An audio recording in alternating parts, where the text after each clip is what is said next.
Hey everyone, thanks for coming today. This is Design 105, our page layout tools class. How is everyone doing? How was week one? Was it good to you? What did you think of this first week's assignment? I'm probably going to have mixed feelings about this one, but I'm curious to know how you felt it went. Frustrated with packaging. Yes, that was a very common question. Good, fun, great, okay. So Marissa, let's talk about packaging. Did you figure it out, or would you like me to go over it? Your mentor helped you. Okay, perfect. I want to congratulate Marissa for a minute for going to her mentor for seeking out the answer. I had a lot of students try to call and email at the last minute that the assignment was due on Saturday evening, and unfortunately I wasn't in the office, so I wasn't able to help. But I'm glad that Marissa took the time to go and seek out some help. Now, I've posted an announcement and I wanted to share that with you guys. I've also sent out an email, and we're going to talk about a couple things today. First things first, week one work. I do allow resubmissions on week one work only, because I know this is a beginner's course. You guys there's still a learning curve, and I understand that nothing's going to be perfect the first go round. We're also trying to get used to each other. You're getting used to my grading style, what I'm expecting of you, and I'm getting used to the type of work you're turning in, and I'm seeing where you're either struggling or where your strengths are. And so this kind of helps us get to know each other a little bit. So I'm going to pull up the announcements real quick, and I'm going to show you a few things. Let me see here. Let's pull up this right here. So hopefully you can see. So first things first, let me zoom in. I posted some information about our winter break. I wanted to talk about this. There's a fact sheet, some Q&A questions that you might have, some answers. It's winter break time, so there's going to be a few activities going on, a scavenger hunt for the students to participate in. If you get your name put in a drawing, and you get there's prizes and fun things to do during the winter break, and it's a great way to kind of interact, still stay in touch with your class, and also be able to win some fun prizes along the way. So I wanted to point this out. Please take a look at this fact sheet. This is important. Also, are you guys checking announcements daily? Show of hands, who is checking it every day? Yes, yes, okay, good. This is important. I want to point you towards class tutor information, okay? Have you guys seen the class tutor information? Yes, okay, good.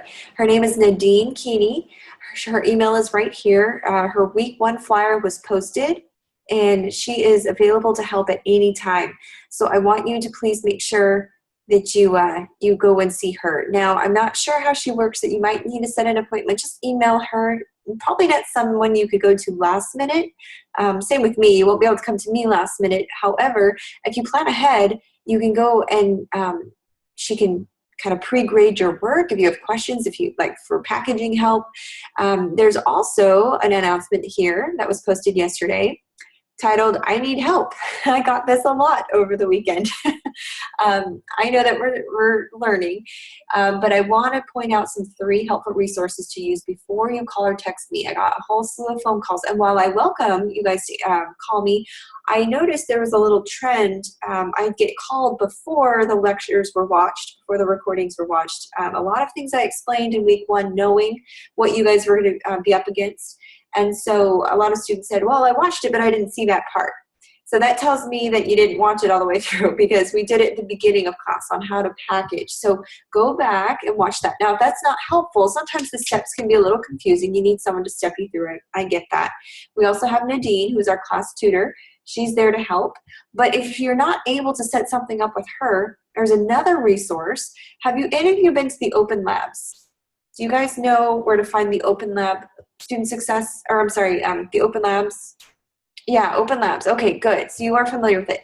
There is an Open Lab schedule. Let me see if I can pull it up for you guys. I'm going to do a desktop share real quick.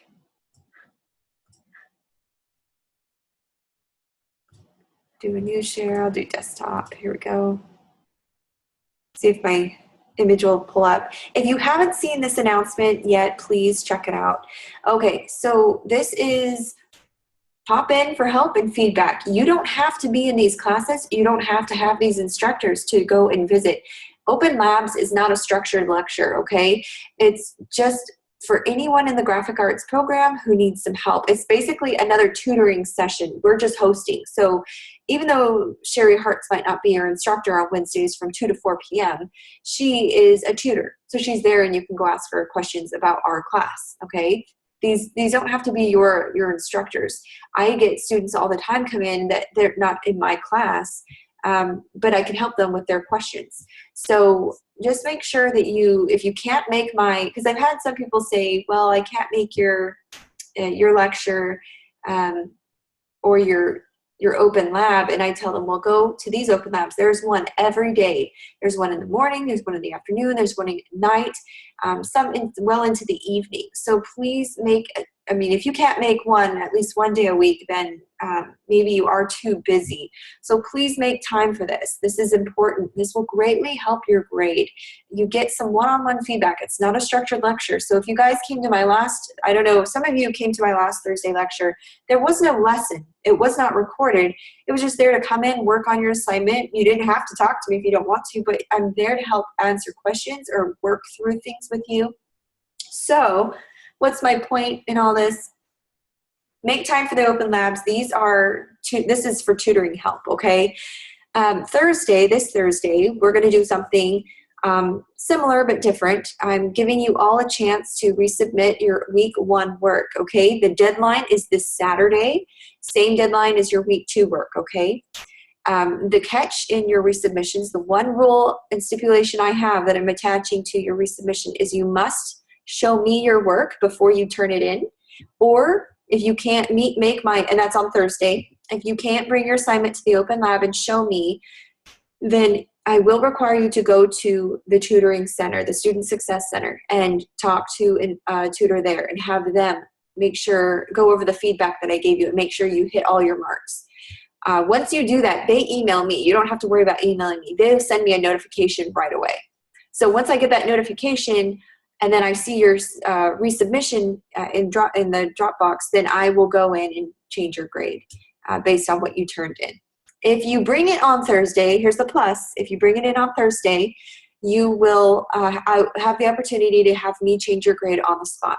So as we're working through your assignment and we fix those, kind of tweak where you miss some points, once you do that and I see that and you submitted it in the open lab, I'll just change your grade right then and there. So you don't even have to worry about it being submitted on Saturday. So I think this is more than fair. I don't know of any other instructors who are offering this opportunity. So, and it's kind of left up to the instructors to do what they will. I could just say your grade is your grade, but I know that this is a beginner's course and I really want you to learn. And I feel like when I was in school, the way I learned was fixing my mistakes. Because once I fixed those mistakes, I never made those mistakes again. Once I learned how to package something, now I know how to package something. So I really want you guys to learn from this class. And I think the best way to do that is getting one-on-one help from me and from other instructors. We're all here. It's a team effort. And then also being able to go back and fix your work. So hopefully this offers a good opportunity for you to kind of bump up your grade a little bit. But this is a big thing. I did want to point this out. So this is for week 1 only for now. And the other resource that I wanted to share with you, I guess I put 4 resources here. I need to edit that. 4 resources. The other resource is the Student Success Center right here. All you do is go to the home page. Yes, absolutely, Marissa. It's my pleasure. I want you guys to learn. I'm not here to just dot points, but I do want you guys to fix these things because then we can move on and you already know how to do it. Okay, so next thing, Student Success Center, right here. This is bright green icon.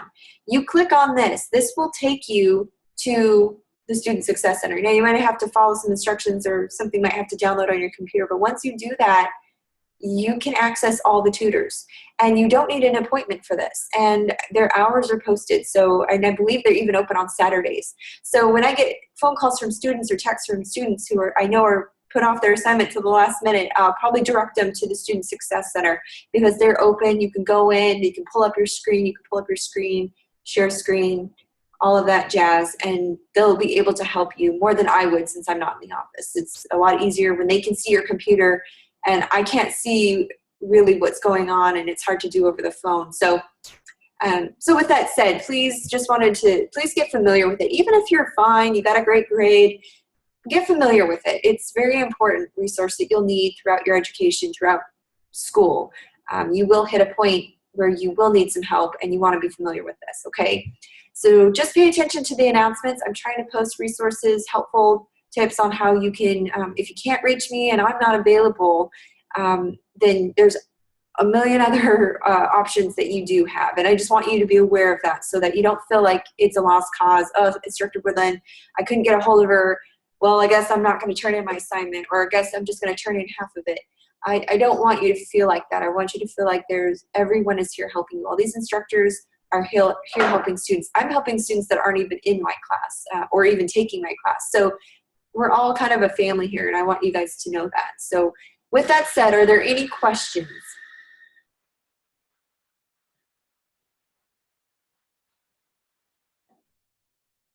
I saw some new people come in. Welcome, Sophia, Brenda, Lisa. Thank you for joining. None so far? Okay, awesome. All right, well, let's move on then. I think that was the one thing. I always like to have a little treat for those who come or who stick out the recordings this far, because I know some people kind of tune out after the first 5 minutes. Let's get into week 2's. What day are we on? Tuesday? So let's do Tuesday's daily checkpoint. We'll take this quiz together. And then I think we discovered last week that you're not able to take it alongside with me. You can't do them ahead of time, I guess. So each day you'll just have to check this off. But let's take the first quiz, today's quiz. Some of you have taken it, some of you have not. It requires you to, thank you, Lisa. Wow, you were on top of it. It requires you to read all of this jargon. Answer, let's see, it says 10 years. Everyone's saying 10 years. I'll take your word for it. I haven't read it. Good job, that's the right answer. Okay, so let me zoom out so we can see what we're doing. Okay, let's go on to Wednesday. Let's do this one together. First sentence, thank you. I haven't looked at it. It's a master promissory note. So let's see, true or false? Graduate professional students are eligible for subsidized loans. What do you think? I think true, maybe. I think we should say true.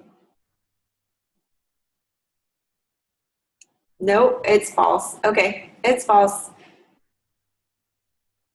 Guess it's in this paragraph right here, so you probably want to read that. Let's do the next one. Moving on. Okay, select the type tool and then click and dragging will automatically, so you'll watch this video, but once you select the type tool, think about this on your toolbar. Click and dragging will automatically what? Wrap a bounding box, jump to the next column, wrap around object shape, or create a new frame. Right, Lisa, good job. Create a new frame. Excellent. And you guys did that over and over when you were doing your smoothie layout, right? You used the text tool, the type tool. Good job. Let's do Fridays. So another video to watch, and I do encourage you to watch these. I think it's the same video. Placeholder text is found under the type menu. Is this true or false? What do you think? False? Let's try true.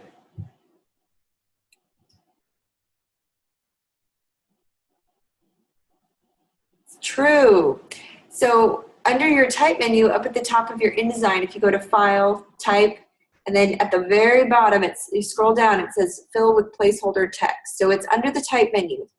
So you want to watch this video, and they'll show you how to do that. What is pretty you will need to know, actually I encourage you to watch this video because you will need to know where the placeholder text is for your newsletter, okay? You're not gonna be typing all that text. I'm not sure if it's provided to you or not, but if not, you're gonna want the placeholder text, and I'll show you how to do that. Okay, let's do another one. Next one. Again, another video. The red slash means what? Have you seen the red slash on the toolbar? What does that mean? No color, that's right. Oh, same answer, no color. There's no color inside the box, that's right. It's transparent. So in my critique, I might say, oh, set the stroke to transparent. Oh, you forgot to set your border to transparent. Or that's what I'm talking about. Take off the color. That's what we're talking about. Good job. Okay, let's do one more, last one.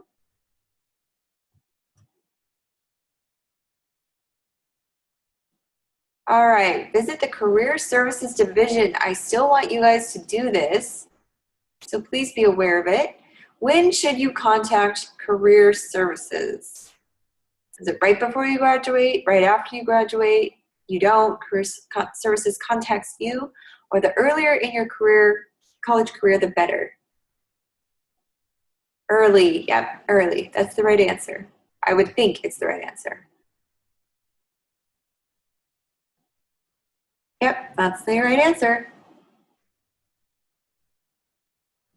Okay, so hopefully that helps you with your daily checkpoints this week. Everyone should have 5s across the board, right? Any questions about the questions that we had?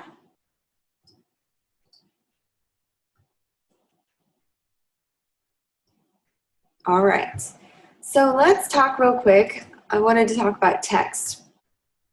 Text is an interesting thing. It's a very sensitive thing. When you are creating a text box, and I'll show you, you grab your type tool, you click and drag, just like our daily checkpoint question, and then you can begin typing, okay? Now, in the text box, there's options. If I were to just grab an anchor point and move my text box around, it won't really affect anything.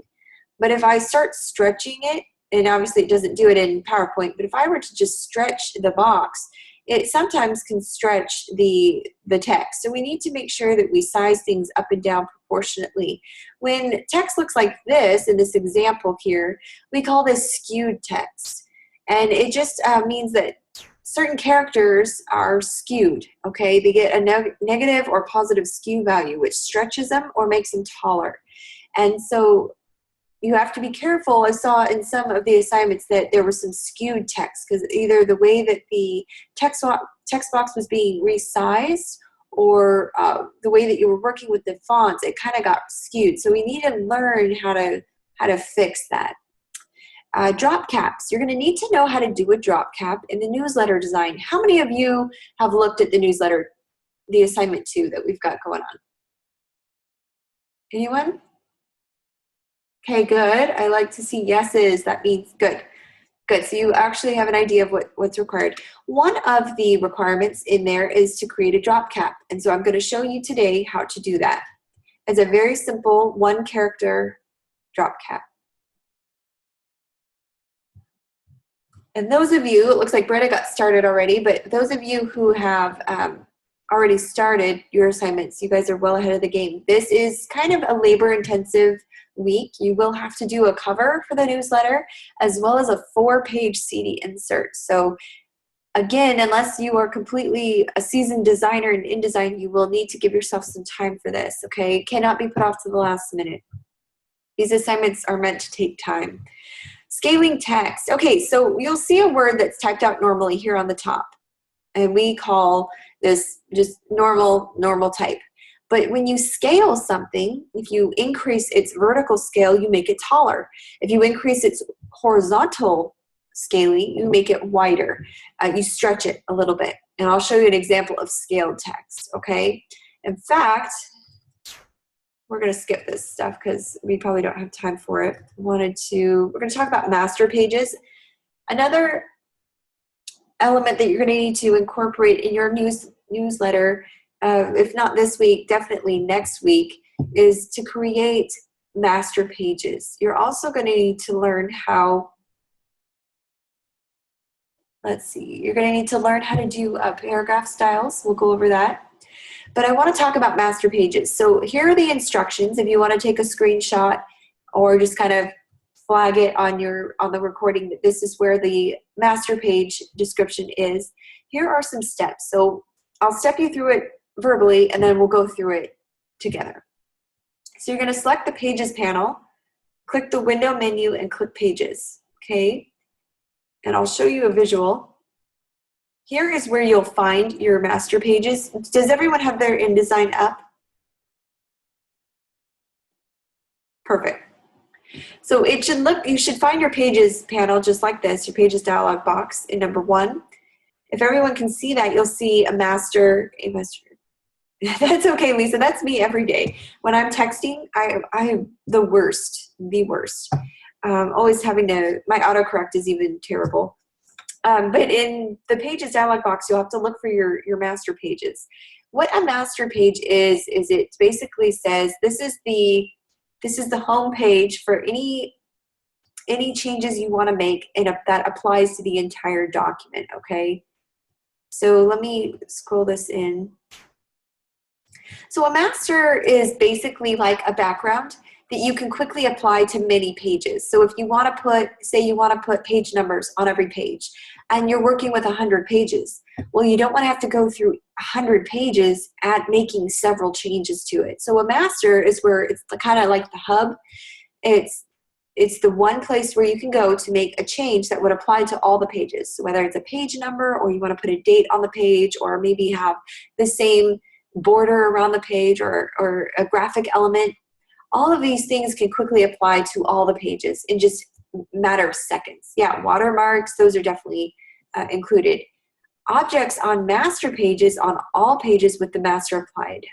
So master items that appear on the document. So here on the right, we have a subhead called acknowledgements. We have, it looks like a little graphic watermark A. They're going to include this text box here on this page. And then at the bottom here, they have a page number or footer. So the changes that they're making to this one master are going to automatically be applied to any associated pages. And what's helpful with this is if in a 1 to 5 page document, it might not make sense, although it is a time saver if you're working with anything above 1 or 2 pages. Master pages are great. They save you time, and what appears on this one page will appear on all the pages. So it's important to make sure. Now, how do you decipher whether something is a master element or whether it's on a regular page? And you'll see these little dotted lines. I don't know if you can see that in my slides. So for instance, the A has this little dotted line box around it. There's a dotted text box here at the bottom where the page number is. And then right here, anywhere there's text, there's this dotted line. Anywhere there's a graphic element, there'll be a dotted line. That tells you what is a master element, and that helps you decipher what is a master element and what is not. So if you see that dotted line around an element, then you know, oh, that's probably a master element. So masters commonly contain repeated logos, page numbers, headers, footers. These are some things that you would probably want to put on a master page. They can also contain empty text or maybe graphic frames that serve as placeholders on document pages for you, so that you always have the text box in the same place for each page. A master item cannot be selected on a document page. So if I were to go to my page 3 and try to make a change on my master elements, it won't let me. Now there's a way to override that. It has to be overridden in order to make a change, but you will have to make that change on the master. Masters can have multiple layers, just like pages in your document. Remember, we've been working with layers. Objects on a single layer have their own stacking order within that layer. So let me jump into InDesign so I can explain this visually for you. And let me get it pulled up 1 second. Let me open something.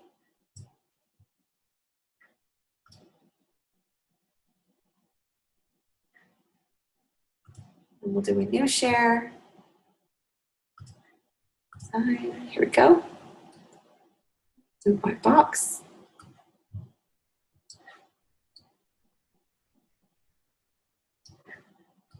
Okay, so I'm going to hide some of these boxes so we can see.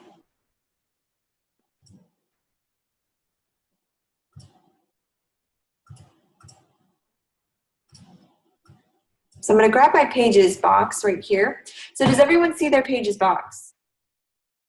Okay, so Lisa is asking, can you have two masters? For instance, if you want odd pages one way and even pages another. That's exactly why you would have two masters. And yes, you can. So without getting into to confuse too many people, you can add as many masters as you can pages. So you can have A master, B master, C master, D master. As I'm adding new pages to my master, I can add as many master pages as I want. It can get confusing as you're doing that, but if you're working with a lot of pages, you're definitely going to want to include these masters. So I'm just going to go in and delete these. For this assignment, we only need to worry about one master, and that's the A master. But yes, that's a great question, and yes, you can. Yeah, each chapter could have a master because something would be done differently for that section, or maybe each section. There's multiple reasons why you would need multiple masters. In our class, we're only going to be working with one, trying to master, learning masters. So we're not going to do too many, but yes, as you can see, you can have A through Z masters on your InDesign. Yeah, it's kind of mind-blowing, but let me show you how it works. So everyone see their Pages dialog box right here? Pull up your Pages dialog box, okay? Make sure you're on your A master. Now, when I click on the A master, it turns gray. Do you see that? Right here? And that lets you know that that is what is selected. If this page 1 or page 3 or page 2 is selected, then that tells you that I'm on page 2. So make sure that your cursor is selecting the correct page. Also, do you see this little A up here at the corner? Like on page 1, it's at the top right corner. On page 2, it's on the top left corner. Page 3, it's on the top right corner. That means a master is being applied to these 3 pages. And it's showing you where they're going to be positioned. Now, if I added a new master, whoops, click on master. If I added a B master and I wanted to drag B and wanted to be applied to just the cover, that's what I would do. I could drag B to be on page 3 only. So now I have a B master for cover, A master for one page, B master for. So do you see, that's how you would apply the several different masters to your pages. So it's just as simple as clicking the master section and dragging it and dropping it onto your pages. We don't need to worry about that for our assignment, but it is a pretty nifty concept. Okay, so yeah, and I don't want to confuse you. So MRSA just needs a little bit of clarification. Yeah, I'll show you, MRSA. Great. I wish I could zoom into the Pages dialog box, but I'll go slow. So on the, as you can see on the master, you see the A master. It's a double spread, 2 pages right here. If I'm selecting the A master and click on New Page here at the bottom, just like you would a new page in your document, you click on the new page. It's kind of that doggy-eared icon here at the bottom, right here. If I keep clicking on New, it's just going to create several new masters. Kind of like the Layers button. It's also kind of like creating new pages. So if I was in the Pages section, if I click on page 3 here, I'm no longer in the master section. I'm on regular pages. This page gives me a view of my pages. So if I'm working with several pages in my document, this allows me to see. So I'll show you for clarification. So I'm going to go to page 1. Zoom out here. There we go. So page 1, just so you can tell what we're doing here. It's kind of confusing when you're looking at blank pages. I'm going to draw a big box with blue in it, okay? Next box. Next one's going to be a polygon. And I'm going to give it green.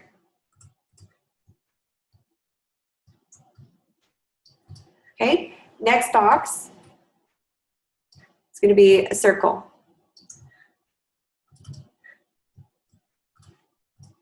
Right, so 3 very distinct pages here. So on my pages dialog box, it shows me this is page 1 with the blue rectangle. This is page 2 with the green triangle. This is page 4 or page 3 with the red circle. It shows me the elements that are on my pages, so I know which page. And so I can toggle back and forth by double clicking on a page in my pages dialog box. It takes me straight to that page. So if I want to go to my cover, I just double click on it and it takes me to my cover. Okay, kind of cool, right? So to get to where I think I might have lost you is in your master, in your master section, you can add as many as you want, A through Z, right? But we don't need that many for our assignment. So what we need to do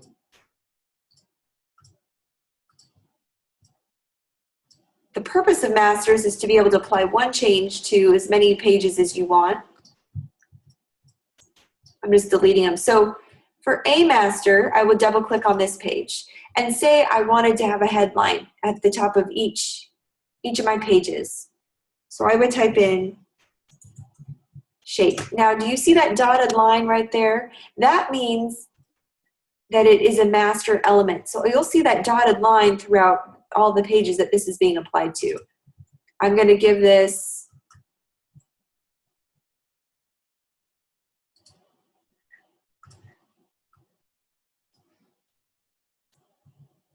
okay, this is going to be my kind of my header for my pages. Just like that. So this is going to be applied to all the A masters on this side.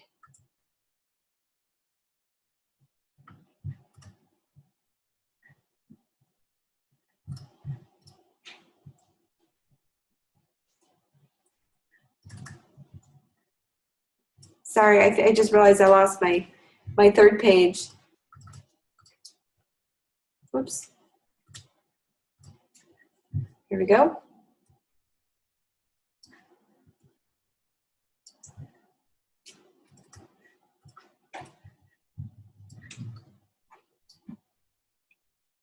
Oh, whoops. It was my blue rectangle, right?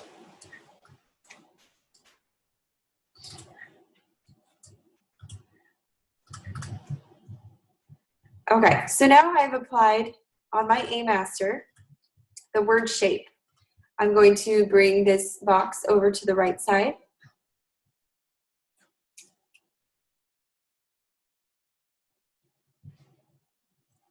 I'm going to position it where I want it to be.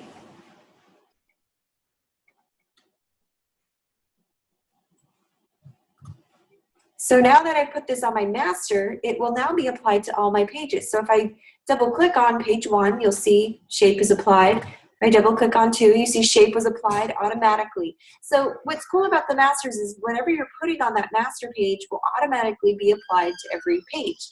Now what if I wanted to put a footer? Okay, I grab my type tool, go to type, insert special character, markers, current page number right here. So what that does is it puts a little placeholder, but when I go to my page 1, so where'd my pages dialog box go? Let's see.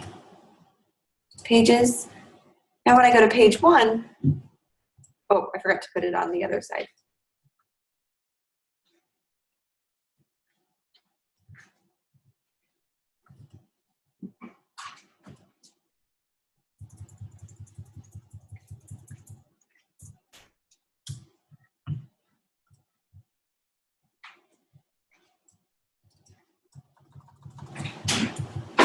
I'll kind of position it where I want it to go.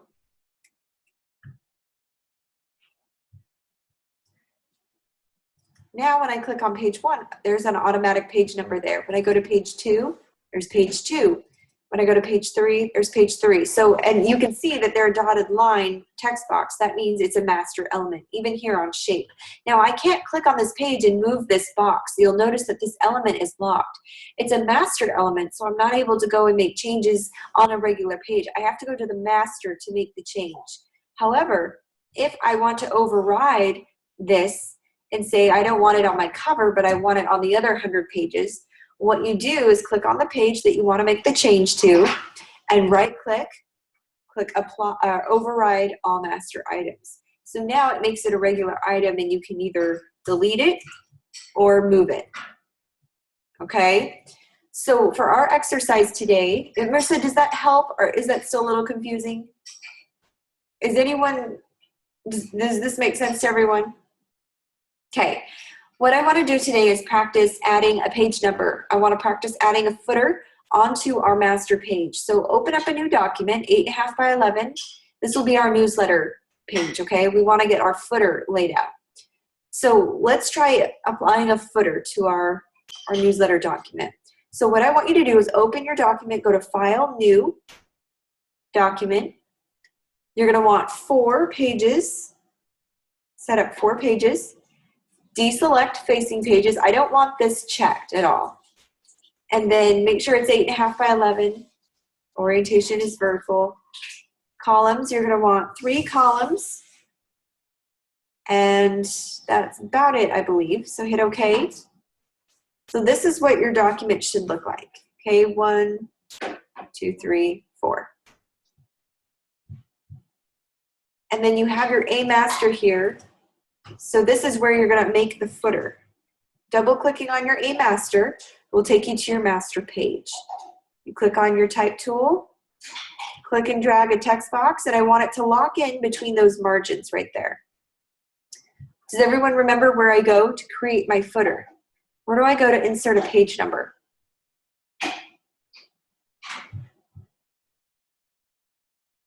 Any guesses?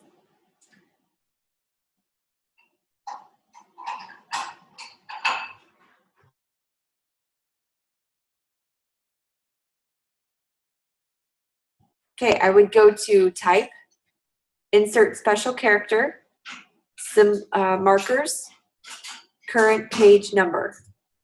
And that will enter my current page number right there, okay? And that's all you need to do. So I'm gonna give you guys probably 4 minutes. Yeah, Lisa.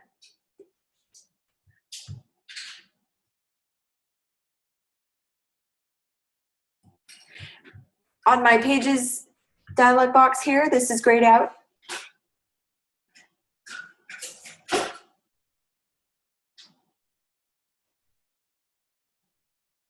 The page number, oh, sure.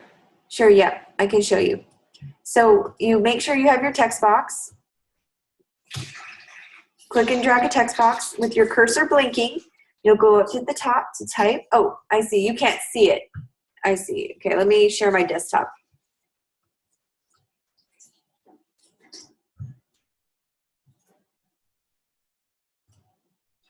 Let's go to desktop, that way you can see my entire screen.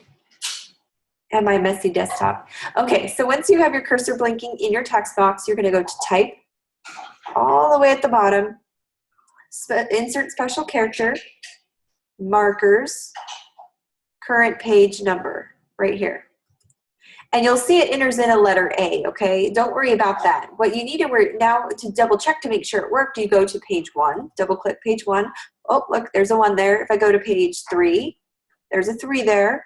If I go to page 4, there's a 4 there. So this A is just a current page number placeholder. But on the other pages, it will have numbered. And what's cool about this is every text box is placed exactly in the same space so that you have this continuity, this really clean layout now. Now everything is placed and lined up correctly.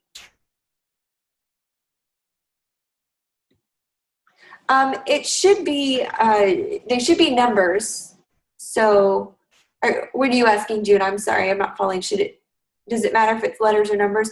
It will be a letter on your master, but a number on your pages. You have a number, not a letter. Do you want to share your screen real quick? I'll take a look at it.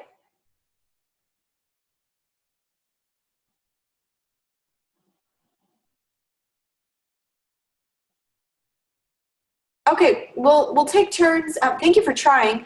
Let's take turns. Let's have June, if you can pull up your screen, and then we'll go to Marissa. I'm actually going to make sure all of you know how to do this, so we're going to all wind up sharing our screens unless you feel uncomfortable doing so. So we'll start with June first. June, can you pull up your InDesign? Oh, you can't pull it up?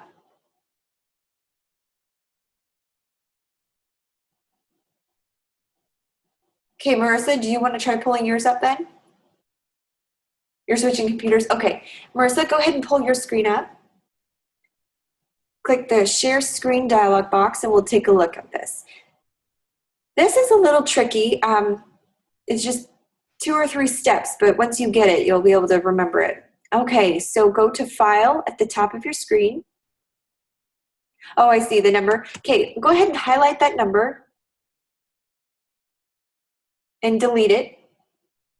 Okay, look at your pages dialog box. What is highlighted? This is your working page 1. You want to be in the master when you apply any element that will be applied to all the pages. So double click on your master and notice how that turned gray. Whatever is gray is the one that you're working on. So this helps you decipher whether or not you're on page 1 or whether you're not on or you're on your master. So now you can draw your dialog box or your text box. Go to Type, insert special character, markers. Whoop. Current page number. Good job. Okay, now you have your letter, and that means that it's working. So now go to page 2, double click on it. There you go. That now shows page 2. Go to page 1 or 4 or 3. Yep, now you can see as you scroll down, all the numbers now are numbered. And if you were to add more pages, they would be numbered as well. So that's the cool part of masters. Once you make a change, you don't have to worry about it. It will be added no matter how many pages you add after that. So that's pretty cool. Yeah, good job. Okay, so go ahead and end the share. And June, let me know if you're ready. Does anyone else want to share, have questions? So Lisa, you said, can we center? You mean center the text? Go ahead, Brenda, go ahead and pull up your screen. Sure, you can do whatever you want. I suggest for the newsletter, you left and right justify it, only because you're supposed to mimic the newsletter exactly. And they have it on the left and on the right. Whoops. Okay, but yes, I mean, you can do whatever you want in the master pages. Yeah, for the newsletter assignment, you do need to stick with the example exactly. So wherever they have something placed is where you'll need to put it. But yeah, it is cool. In the final project, though, you're going to be designing a menu, and the world is your oyster. You can do whatever you want to that assignment. You don't have a template you have to copy. So it'll be an opportunity for you guys to get creative. Okay, Brenda, go ahead and pull your screen up. Let's take a look.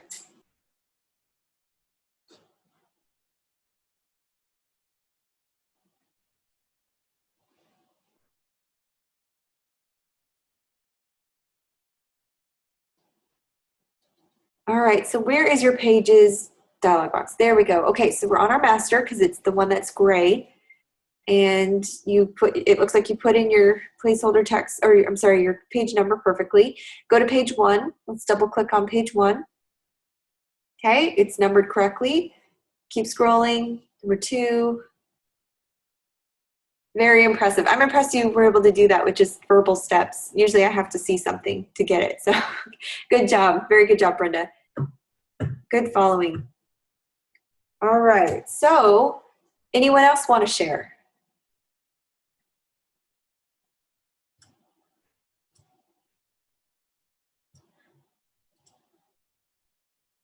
Okay, June. Let me close mine. Okay, go for it.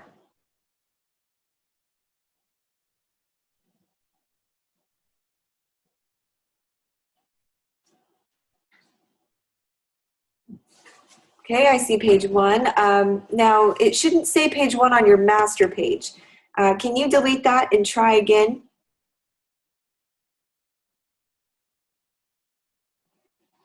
Oh, yeah, and now show me how you got that. Go to insert special character, markers, page number.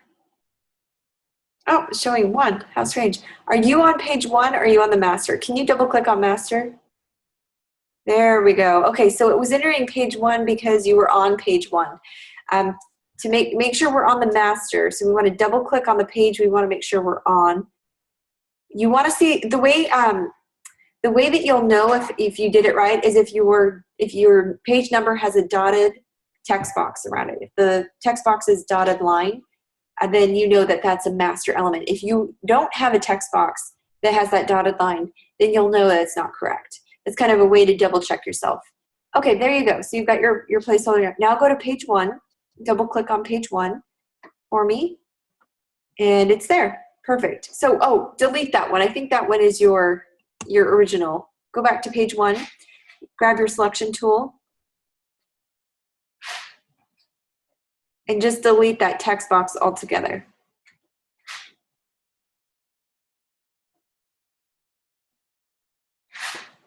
Perfect. So now your master element's there. Can you see how it's a dotted line around your text box? So that means that that master has been applied.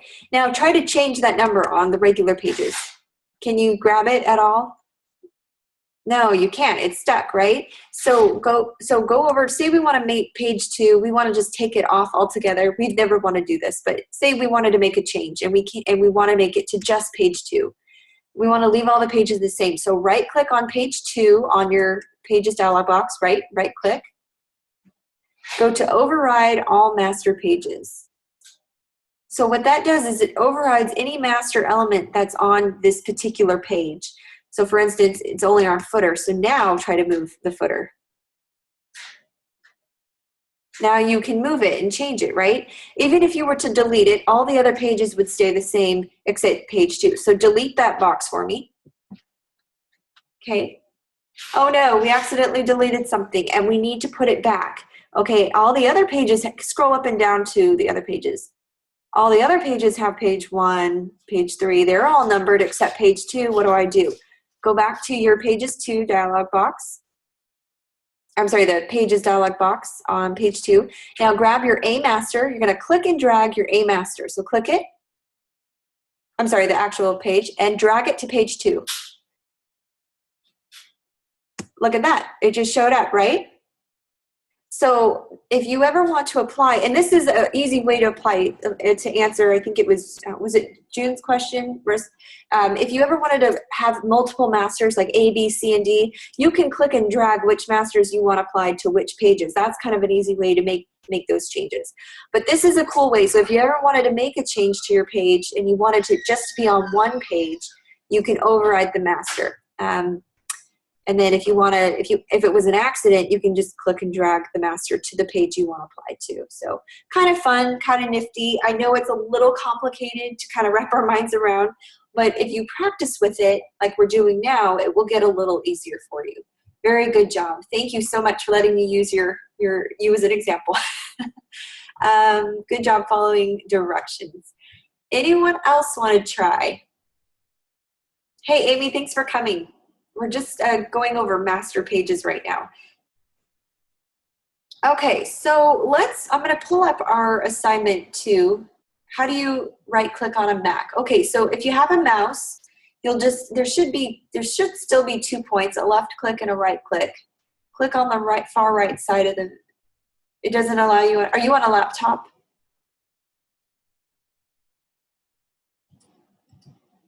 There should be a right click, a section on your mouse. If not, I've never seen that before. And you have a mouse.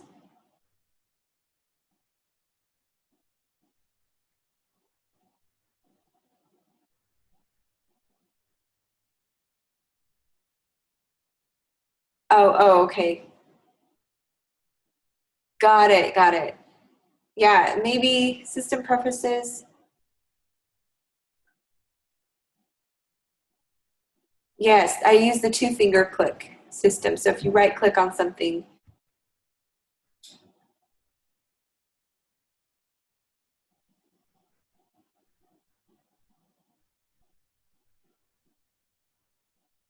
only one click on your mouse? I would encourage you to go to system preferences. If not, tech support could probably help you with that. I'm not quite sure. I've never heard of a mouse only having one click.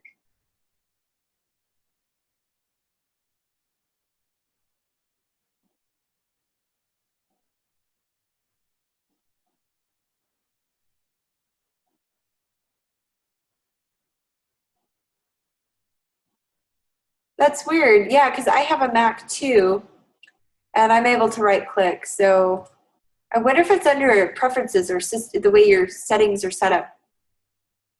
How strange. Yeah, I'm not sure.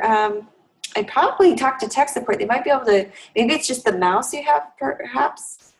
Only one click, okay. Well, let's see. That's strange that you'd have that. There'd be other places you could probably, you should be able to right click. If you don't, because right click gives you so many other options. Gives you all these options, but my guess would be, I'm sure you can maybe override it under one of the drop-down menus. I've just never used it. Okay, control and click. Okay, perfect. Well, if you found a way, we're not gonna mess with it. Good job. Okay. So let's start our assignment. Okay, let's dive into that. We're gonna talk about paragraph styles as well when we get into this. I'm gonna pull up, let's see, the assignments.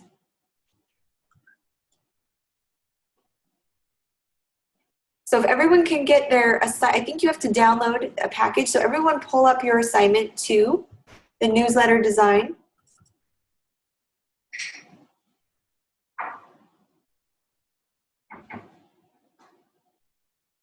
Sorry, Lisa. That's so strange. I honestly have never heard of a mouse only having one click. I learned something new. All right, so here you're going to need to scroll down. You're going to need to apply master paragraph styles, master pages, and aligning text to a baseline grid. When you set up your document, I want to see 3 columns. That's what we mean by baseline grid. This is our grid, and we're going to want to line up our text boxes in between these columns. So when I draw a type tool, I want it to touch from column to column, not to this one, but to this one right here. Okay? Let me go to, here's the grading rubric, but I was trying to find the Newsfly zip. If everyone can download that for me real quick. Once it's downloaded, you're gonna open it. I'm gonna close the chat for just a minute. Close this too.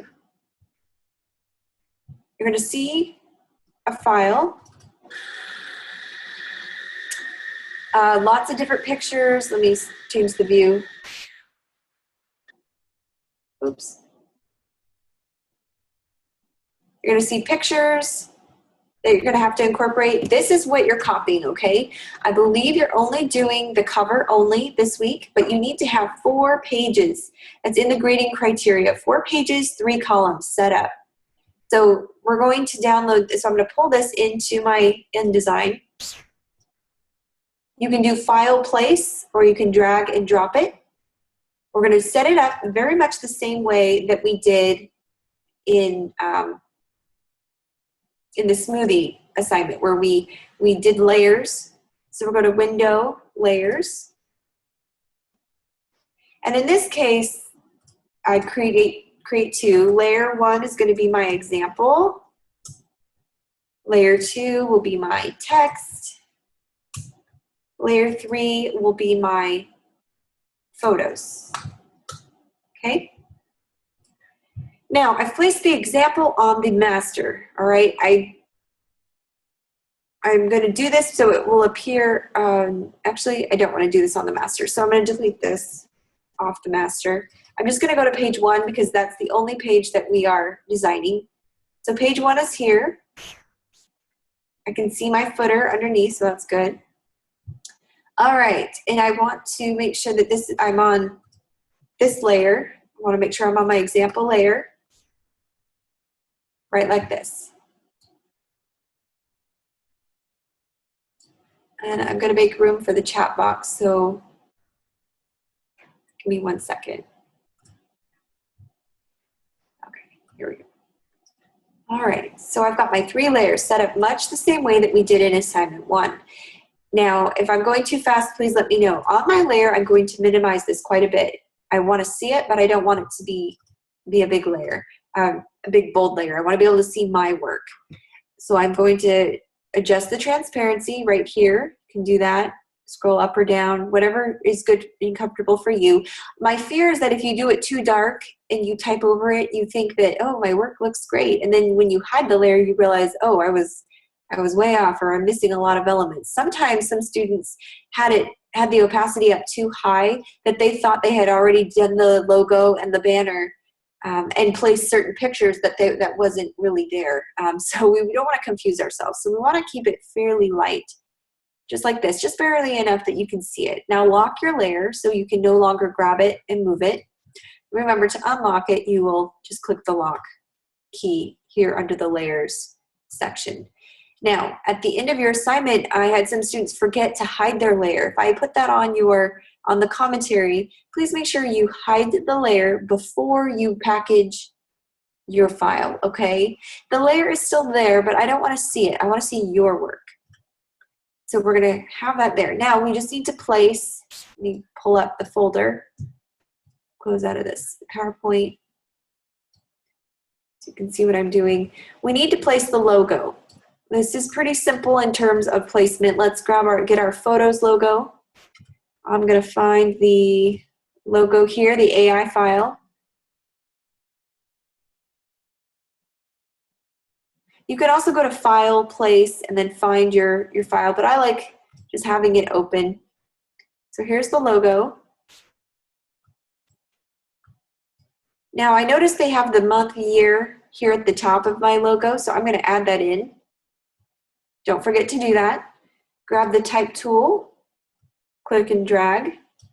This will be a sans serif, so month and year.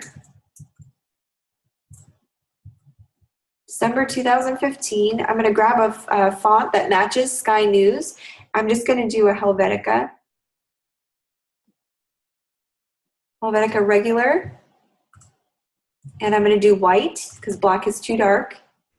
Let's go up here. And I'm going to bold 2015 just to create some contrast. All right. And then I'm going to kind of bring it down slightly so it sticks out, but looks really nice on my logo. Okay. Next thing you need to know is, how do I create this banner? We'll do the banner next. Just make sure that you're on your photos. Whoops, I was on the wrong layer for text. There we go.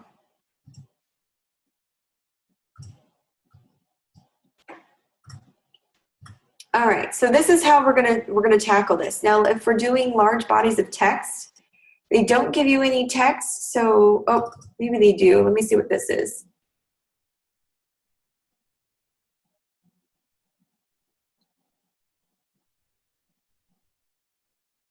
So they do give you the text in this zip file, so that's nice. But if you don't want it, you can just fill with placeholder text. So I'm going to draw 2 columns.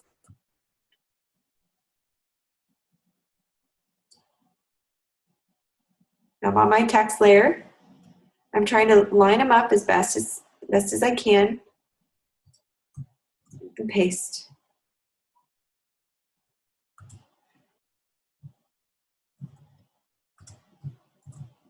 All right. Now I need to format the font. It looks very small, and they also have a 3-line drop cap. A 1-letter 3-line drop cap, and I'll show you what that means. I'm going to highlight my text here.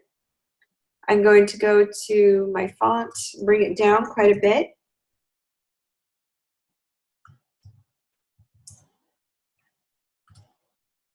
Looks like it's about 10-point font. And I want 13 as the space. Now, I did want to show you paragraph styles because this is a requirement. So along with our layers and our pages, we're going to go to Window, click on Styles, Paragraph Styles. Here she is, right here. Now, whenever you format font, I talked a lot about formatting your font, what I mean is everything has to be the same font, the same size, the same weight.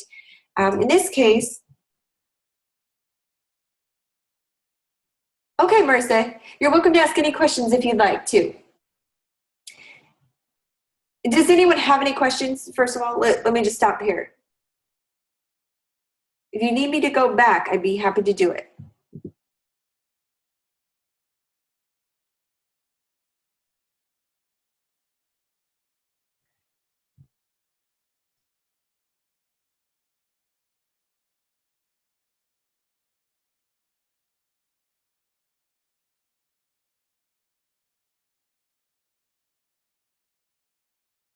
Okay, it sounds like everyone's trying to catch up.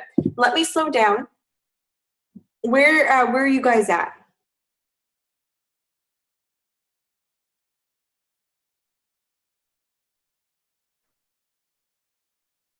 You have the date. Okay, so I'll slow down. So you've got the date in. You're about to place text. Okay, so I'll back up. Here is a tip. Instead of placing the text on your page, you can put text boxes on your master. That's an option, or you can hand draw them. So you grab your type tool. You're going to click and drag just wherever you want your text box. I'm just trying to line it up like the example. You get graded on how close your layout resembles the example. So I'm just tracing my boxes. I'm using my columns. I did want to point out, look at the spacing between my columns. Look at this space, this white space here. This is what I want. I don't want my text box to encroach in this white space at all. I want it to line up perfectly with the columns. So use the columns as a baseline grid. That's what I mean by that. So in your zip file, Newsfly, there is a Greek type text here that you can open and just copy and paste at your will. There's also an easy way to place text if you want to do it that way. You can go to File, or I'm sorry, Type, Fill with placeholder text. It'll automatically fill it with Greek, Latin, and you would just click on each box and do that. Now, I'm only going to format one box, so I can create a paragraph style. We'll go into what those are. Just like master pages, where it applies one element to several different pages, paragraph styles do the same thing. Paragraph styles will take so say you wanted to have a Times New Roman font, you wanted it to be size 12, and you wanted it to be bold. If you created that and you wanted to be able to apply it later to other sections of your document, but you don't want to have to go back and forth and make those changes several times, you'd create one paragraph style.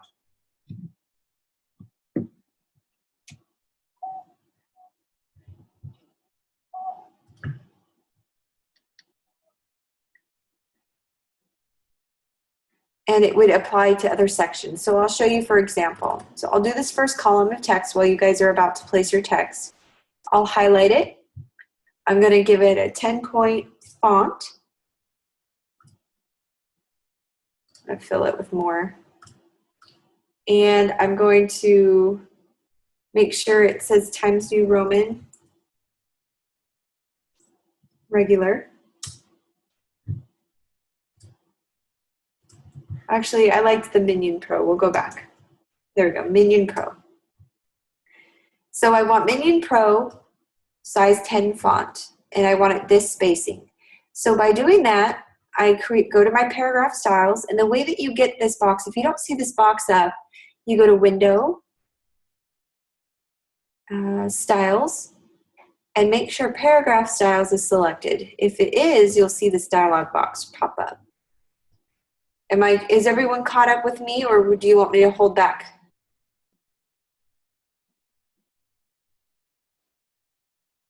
No, okay. Let me stop then. Tell you what, we're going to take our 10-minute break right about now. Would that be helpful? Would that give you some time?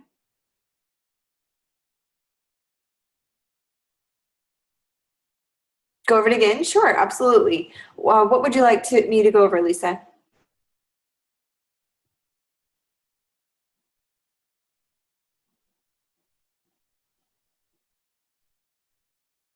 You got Minion. Okay. How about this? Type, yeah, Minion Pro is the font. Size 10 is what I'm using. And that's just for the first column of text. What I'm going to do is show you what a paragraph style is so you don't have to worry about applying this to all 4 pages. So once you have your text placed in your text box, and I'll give you time to catch up, you click on New, Paragraph Style, and you can give it a title. So for instance, this will be my body text or paragraph text or whatever you want to remember this by. And I'll double click it. And if I double click it, it brings up this paragraph style options box. And this is where it will tell me I can make changes on the character format. It tells me my font, what size it is, it's regular, not bold, anything else that I need to know, any techniques. There's a whole slew of options that I can customize. If I want to hyphenate, turn off the hyphenate across the column, hyphenate last word. I can turn off all this stuff, or I can stick to the general. Once I've created a font that I really, or a formatting that I like, I'm going to hit OK.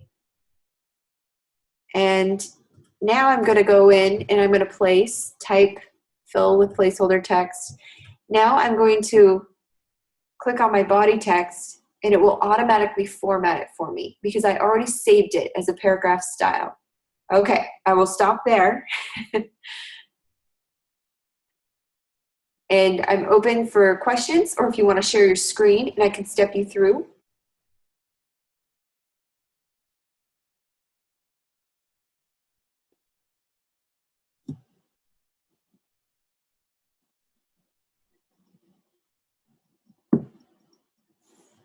So I'll give you guys, let's take our 10-minute break, get your text placed, and then we're going to go over the paragraph styles one more time. So I already created a paragraph style called body text. I'm going to make sure that's selected. I'm going to click on type, fill with placeholder text, and it now copies the formatting for me. Type, fill with placeholder text. So now everything is Minion Pro size 10. It's a beautiful thing. But I'm going to need to create several paragraph styles because I have other subtitles, titles in my document that are different fonts, different sizes.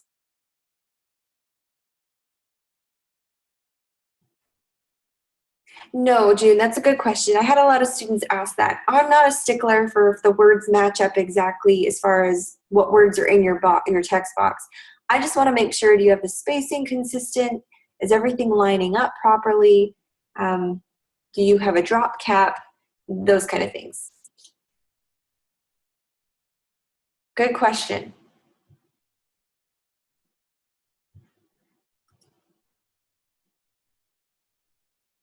So what we'll do is we'll take our 10-minute break right now. I'll let you catch up to this point, get your columns placed. You can put in your logo. It does not have to say the same thing, no, except for the titles, like travel bargains for airline employees or the sky is the limit. Today in the sky, I want the headlines or the headers to be good, but whatever is in your paragraph does not have to match up, no. The only thing that you will get graded on, and you'll find this later in week 3, is you'll have a page with bullets, and you will need to know how to create and format bullets. But as far as words matching up exactly, not at all. I could care less. I had one student type in each word as she saw it, and I just felt so bad for her because that's not the point of this assignment. The assignment is, can we understand how to place a text box? Can we give it breathing room? Can we align it to a baseline grid? Those are more the technical side of things that I want to make sure you understand. Whether or not words match up or not, that is irrelevant to me. But that's a very good question. Good question, Brenda. What size is month year? I used Helvetica size 12. It could be Helvetica size 10 if you wanted it to be. It can be as small or as large as you wanted it. I think a good size would probably be 11 because if you look at this, it lines up perfectly with the K. You see that right here? I'll zoom in.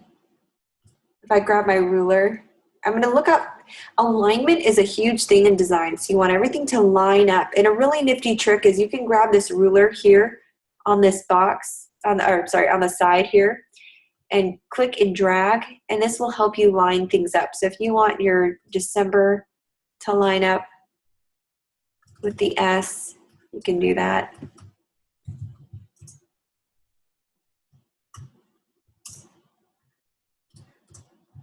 So I want everything to line up.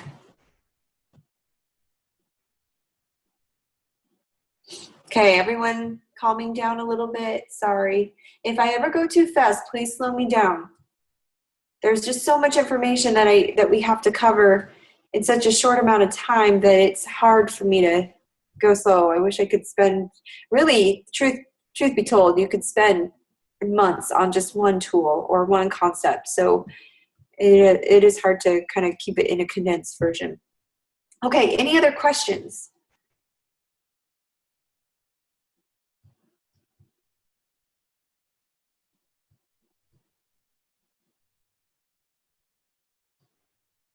So can I have a volunteer be willing to share their screen so I can step you through how to create a paragraph style?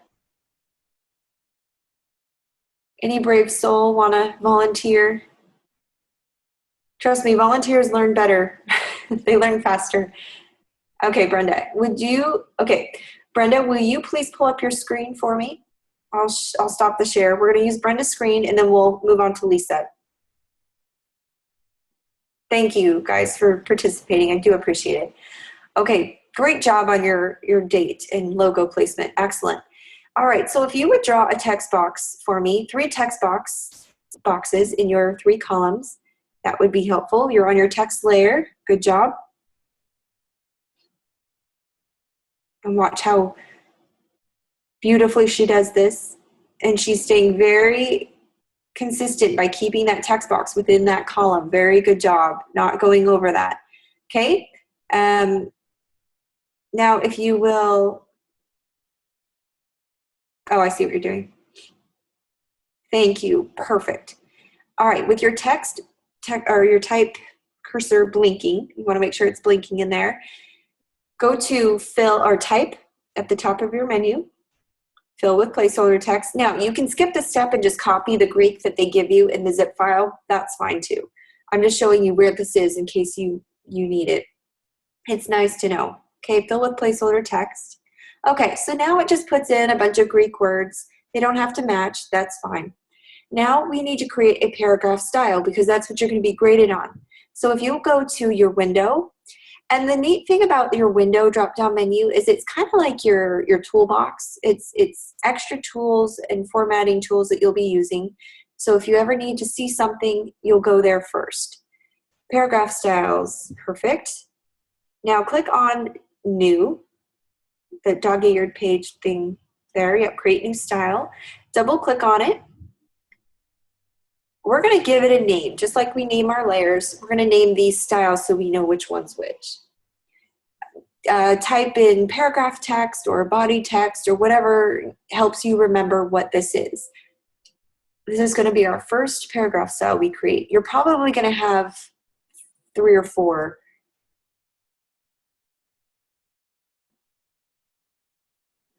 Okay, perfect. So we want to go and create. So if you go to basic character format, oops, double click it one more time.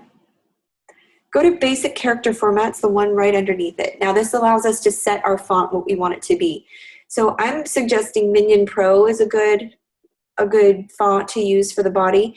I'd probably bring it down to size 10. We don't need it to be very large. 10 is even pretty big, but we could do 9 or 10 is fine.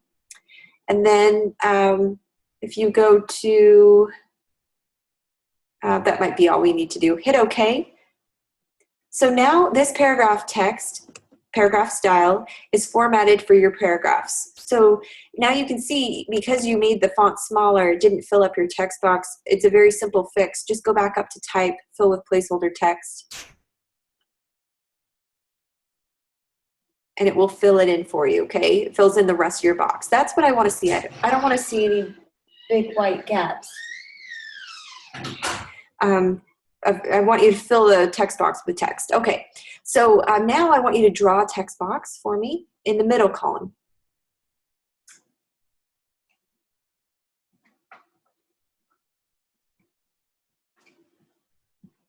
Wonderful job. Do you see the alignment? She's aligning to her baseline grid. Everything is very tucked in neatly between those columns. Now just go to type, fill with placeholder text. Oh, wait, back up, sorry. Click on your paragraph text style that you have there, the new one you just created. Okay, with that highlighted, now when you fill your text, it will automatically format it to Minion Pro, font size 10, regular. Let's watch it. Now go to type, fill with placeholder text. So now it's filling in as you format it. So you don't have to go back and change the font 100 times. Will you draw a third text box for me on that third column?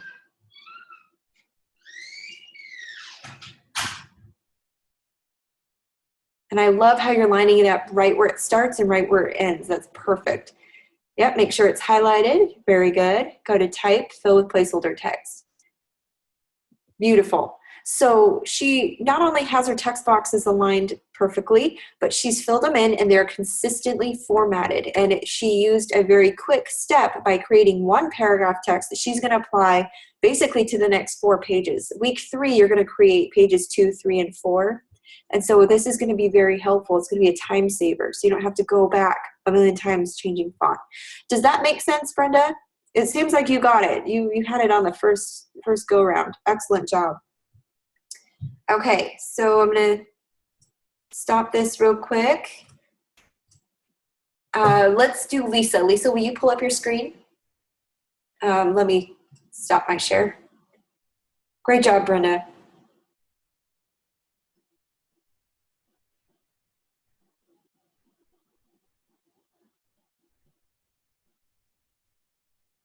Yeah, it's pretty neat. It's pretty neat when you can navigate and cut. It saves time. I mean, we're all busy, right? We don't have time to do this 100 times. We just want something to help us get through it. Oh, look at you, Lisa. You get your drop cap already. You're ahead of me. Good job. Okay, so let's create a paragraph style. It looks like you've got a body text created. Now, will you create a text box for that middle column there?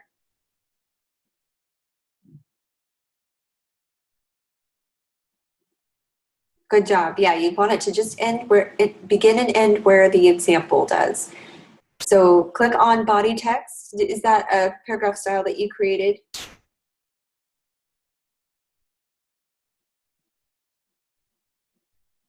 Okay, so if you make sure it's highlighted, and then we're going to fill our text. So make sure the right paragraph style is selected.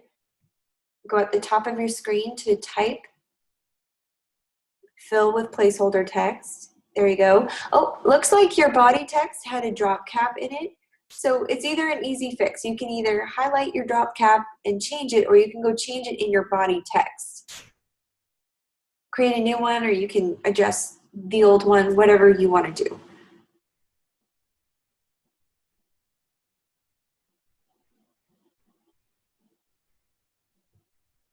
Perfect. Excellent.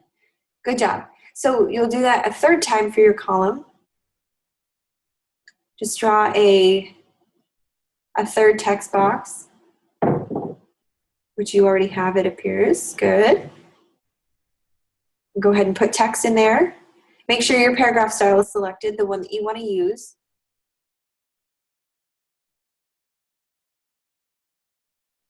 Beautiful. Great job. So once again, you did an excellent job. And why don't you go ahead and show us, let's see, Lisa, if you could show us where you did your drop cap so that we can see. I'll go over this class in just a minute, but since she already has it, I want her to show us where she found it.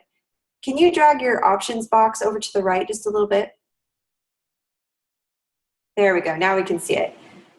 So she created a drop cap in her, in the nested styles. Yep, and she did 3 lines, which is what the example did, and then you only want 1 character, which means 1 letter. Very good job. Thank you very much. That was very helpful. Okay, so let's do that drop cap real quick. let me select this. I have like a million windows open. Let me see if I can simplify. Here we go. Okay, so much like, thank you, Lisa, for volunteering, and Brenda as well. I appreciate your participation. There's different ways you can create a drop cap. You can either highlight the first letter, go under your paragraph formatting controls right here. And over here, if you hover over it, it will say drop cap, number of lines. You can enter 1, 2, 3, or you can do it just like Lisa did, where under her paragraph styles, you can create a specific drop cap paragraph style. So let's go back to our paragraph styles. Where are you? Right here. I'll create a new one. I'm going to double click on it and call this drop cap. And I'll make sure that my font stays about the same. And, well, I do want it the same. And then I'm going to go under drop caps, 1, 2, 3, and I only want one character. Align left edge, hit OK. So now it will create my drop cap. If well, we're not doing page 2 yet, but on the other pages, each page will have more than one drop cap, so it might be helpful to have a drop cap paragraph style that you can just click on. If I wanted to drop cap this one, it's not in the example, but if I wanted to, just click drop cap and it will automatically do it for you. But we only need one on this page. So very good job, guys. For going, as you say, slow, you have done excellent. And you guys caught up quite a bit. Some of you were even ahead of me, so that's wonderful. Are there any questions about paragraph styles or master pages and how you're going to be graded on them?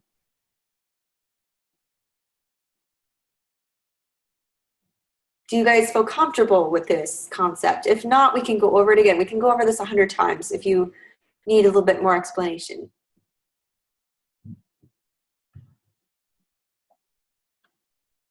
Okay, June, will you mind pulling up your screen? Let's try it. I like sharing screens. I don't know about you guys. I think it helps everyone learn because everyone's having these same issues, especially people who are at home watching.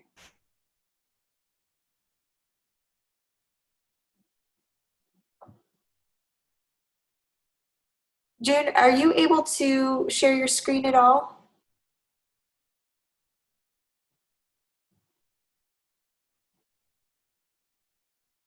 Or do you want me to verbally step you through it? You're trying? Okay. Let me close out then. You're on 2 computers, aren't you?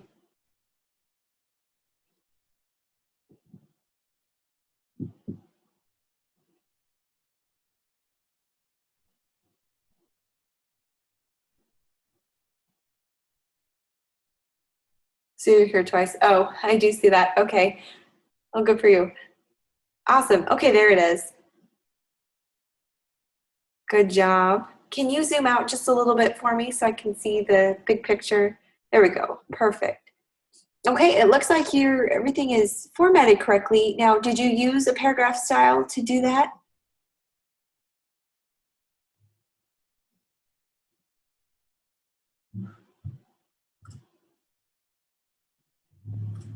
I'll unmute you, June. Did you use a paragraph style to do that? Not sure. Not sure? Okay, let's set one up just in case. So what you're gonna wanna do is go to your paragraph style. It looks like it's already open there. That little dialog box. Yep, you'll click new, that dog-eared page. Yep, that one. And double click on the new one that shows up. And we're gonna wanna give it a name, something you will remember it. So you can say paragraph text or body text or whatever you wanna call it.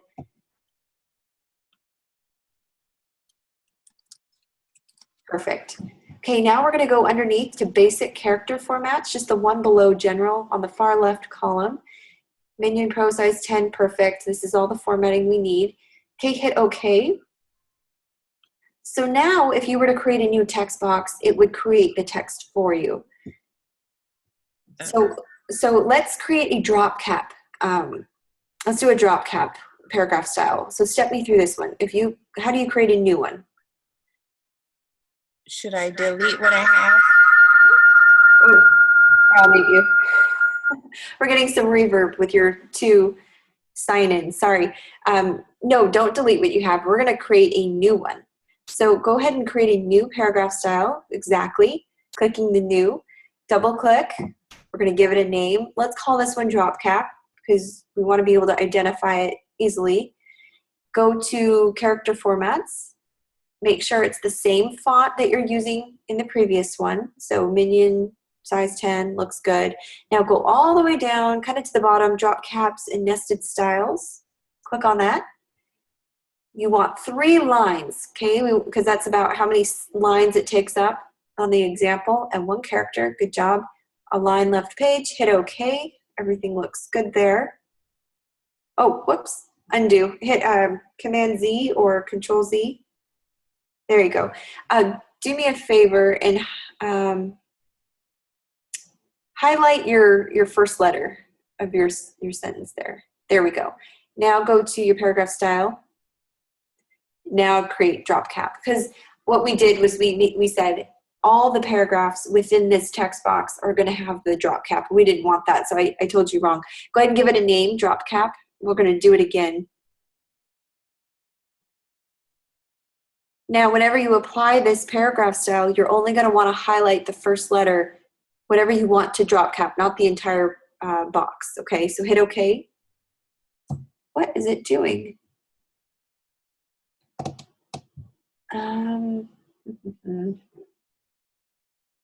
Why is it doing that? Go to your paragraph text, if you will.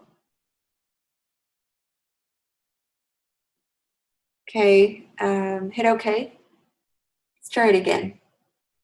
See why it would be doing that. Go to paragraph style 1. Drop caps and nested styles. Try this one more time.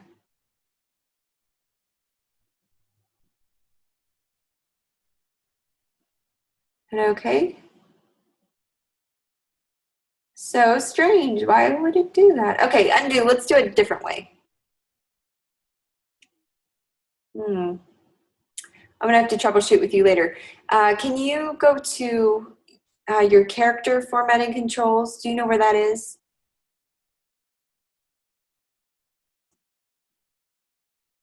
Yeah, well, maybe it's just that text box that's giving us some trouble because I'm not, but it shouldn't be, that shouldn't be the case. Let's try it again. Let's delete that text box and see if it gives us trouble again. So just delete. Will you draw a new text box for me? Oh, I see what it's doing. You had put returns, didn't you? So it was drop capping the beginning of the sentence for each paragraph. So don't put any returns in this case. So go ahead and draw the text box. Oh, you didn't? Oh, that's weird. Okay, go to fill with placeholder text. Okay, now you should be good. Highlight the first letter. Let's try this. Go to paragraph style. Name it, yep. You're gonna be an expert on how to do this because we've done it 100 times. Drop cap, 3 lines. There you go. Okay, so there must have been a return in there somewhere. 2 returns. I think you were just, maybe you didn't. Either way, it's fixed. So now, say, we're not going to do this, but say you wanted to do a drop cap in that 3rd column over there on the M. Can you please apply a drop cap to it?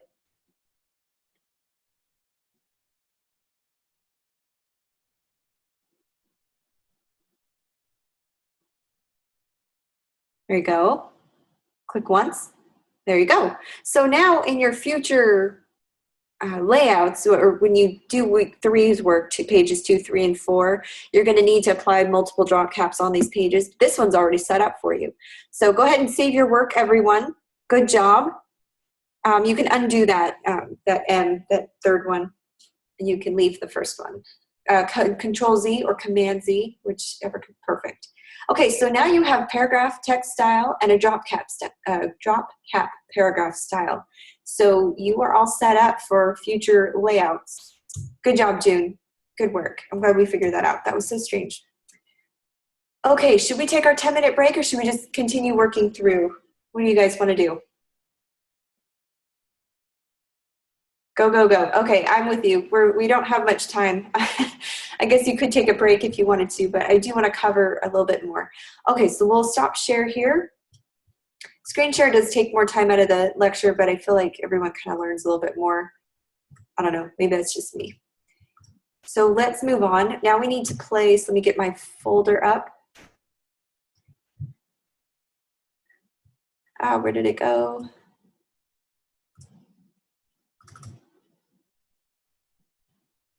Let's see where I put it.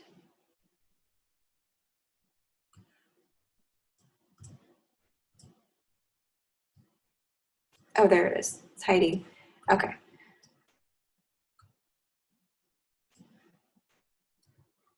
All right, so we learned how to create a paragraph style. We learned how to do master pages. Now we need to place the other elements on our page. Yeah, I'm with you, Lisa. I love hearing my students too. That reverb was kind of cool. Here we go. Okay, so let's get the other picture placed real quick. Let's figure out what layer we're on. I wish there was a... There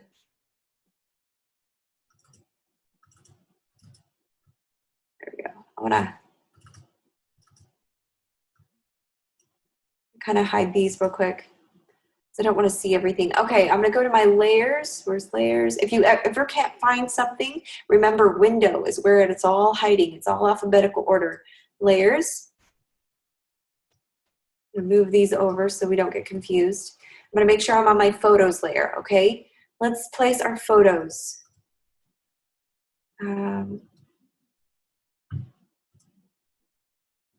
Nope, that's for a future layout. This one, okay. Drag and drop or file, place will be how you will place a photo. Just size something proportionately. Okay, go back. Sure. Go back where to?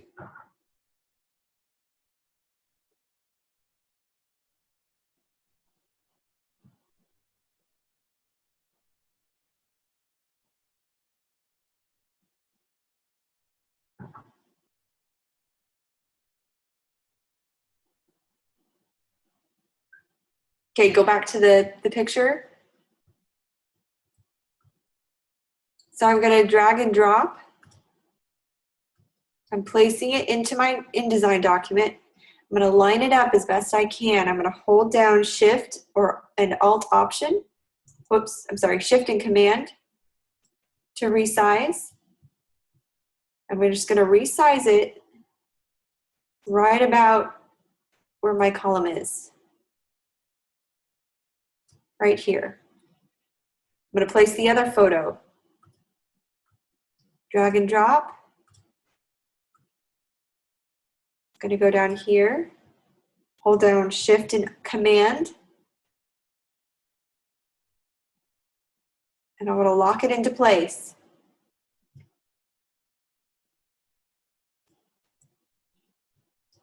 Let's see. Looks like she might get cut off a little bit. That's okay. All right, and last picture. So I'm just placing all my photos on my photo layer. Last photo is the staff. Click and drag. June, did you need me to back up somewhere? Did I lose you?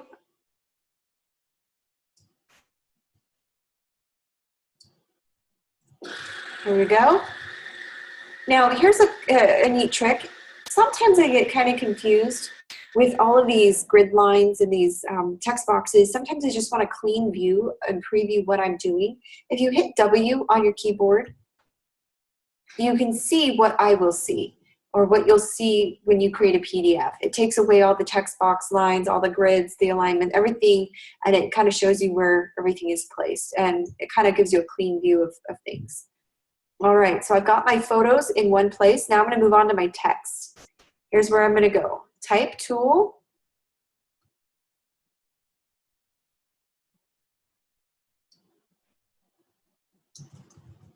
Today in the sky. And I'm going to give it a font. Let's see, go back to my, this one I think is, I'm going to stick with Helvetica, something everyone has. I'll do Helvetica Bold.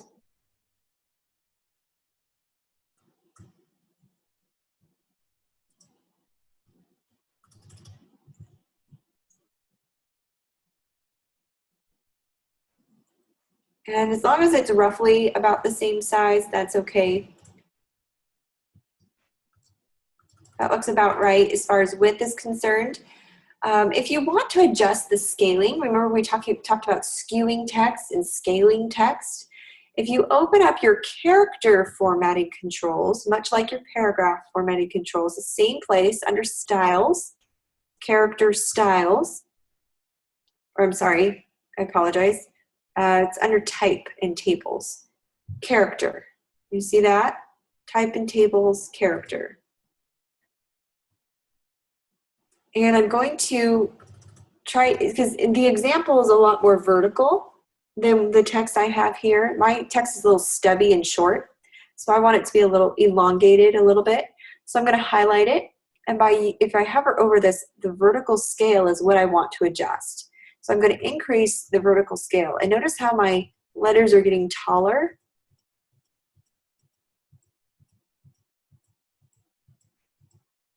All right. And then I can just move it down right where I need it to be. I can also adjust my horizontal scale, which is right across on the right side of it,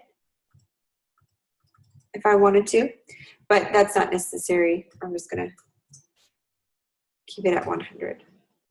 So no, it's not gonna match exactly, but at least you get the same, you get the same idea. I mean, everything is pretty on point. Let's learn how to create this little banner here to the right. This one can sometimes trip people up. And you're gonna work with a rectangle and a triangle. Those are the two shapes you're gonna need. So on my toolbar here, I'm gonna minimize everything that I'm not using. I'm gonna grab my rectangle tool, and I'm gonna draw a square right over this text here.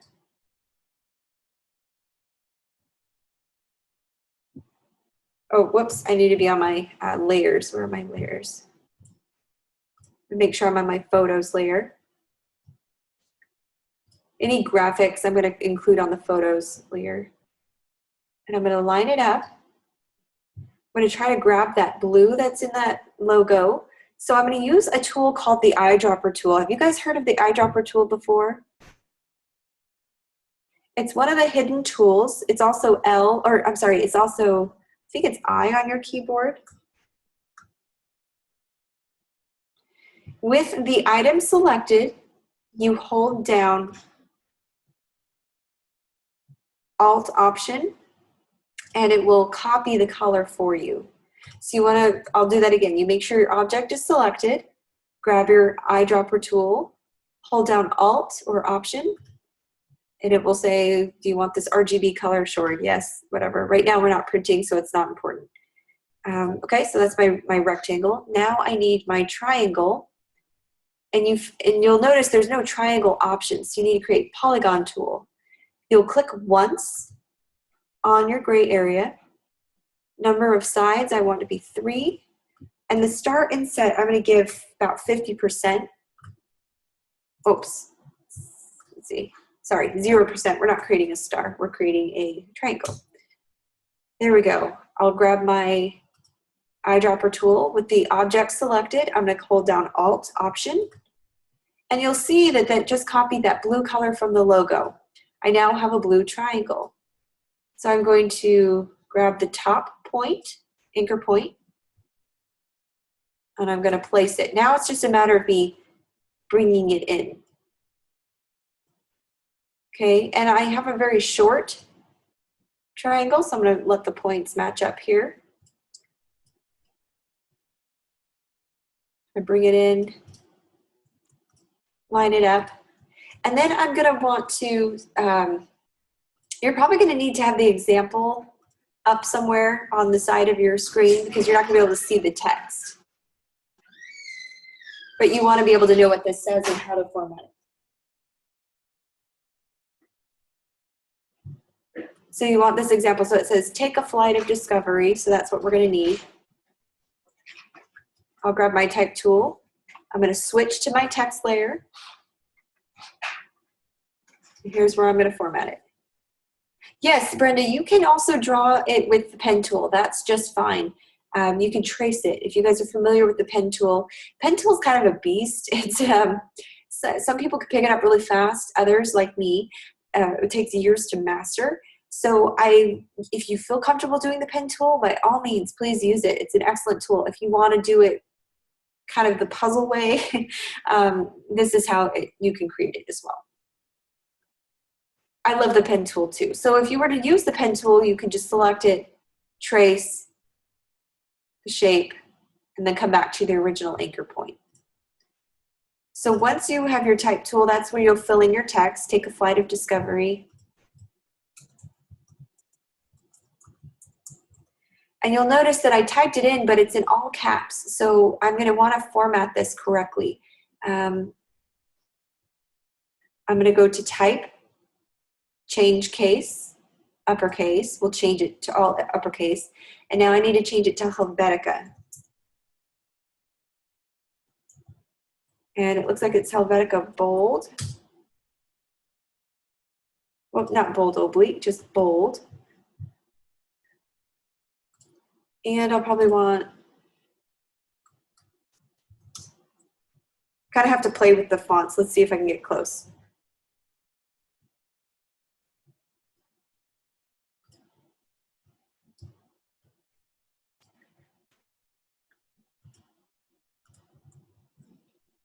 Let's do a condensed. I wonder if Helvetica has a condensed.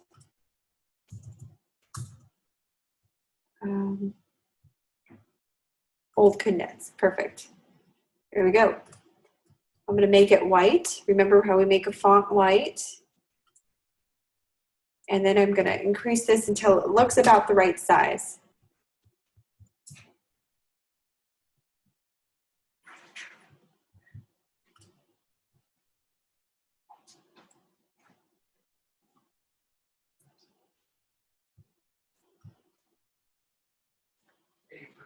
Okay, so now that I have this laid out, I'm going to do the rest of my text. Online group flights, how to be ready.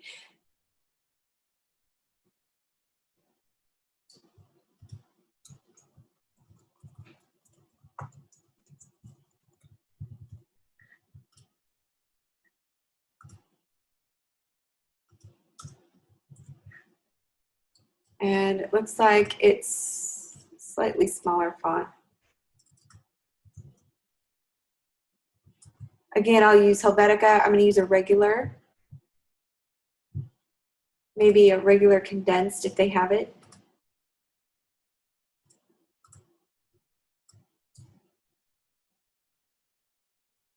Medium condensed, there we go.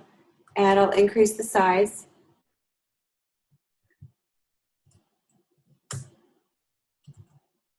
This one's centered, so you want to use your align center tool right here at the top. And I'm going to continue to increase this until it looks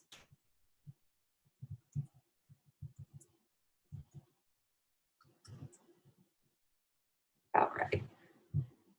Okay, now I'm going to, again, change this to white font so we can read it. How to be ready. It looks like there's a return on ready. Now, if you'll notice, if I zoom in here, everything is very spaced apart, and I don't like so much space. I want to tighten it up. You'll hear me say, tighten up the leading. The leading is the tightness between each sentence or each line, okay? And you can find that under your characters. So go to Window, type in Tables, Character.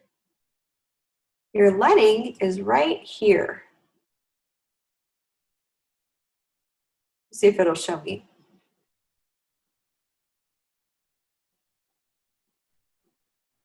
Nope, it won't. So it's right here. So we're going to just use the minus arrow to kind of tighten it up. Do you see how the words are getting closer and closer together? That's leading. When you go further and further apart, that's leading. If I say tighten up your leading, I just want the words to be a little tighter, not on top of each other, but I don't want so much breathing room. And tracking is when letters are spread out. So if I were to spread out the letters, it's the distance between letters. So if I were to have a really tight tracking, that means letters are pretty close together. All right. So this one's ready. Let me grab my selection tool. I'll zoom out for you, see what I'm doing. I'm going to move this up.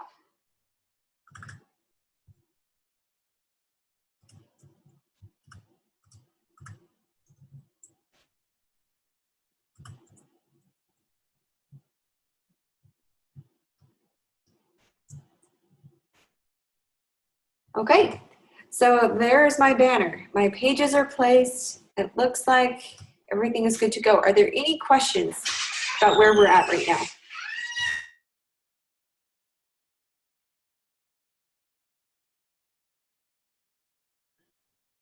Okay, if not, I'm going to actually move on. We haven't even got to the CD layout yet, and I really want to make sure we get there.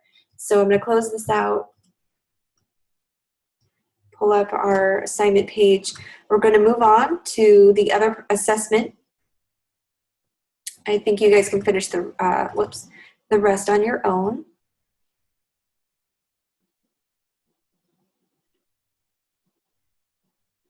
Why is there a question mark on your picture? What do you mean, Donna?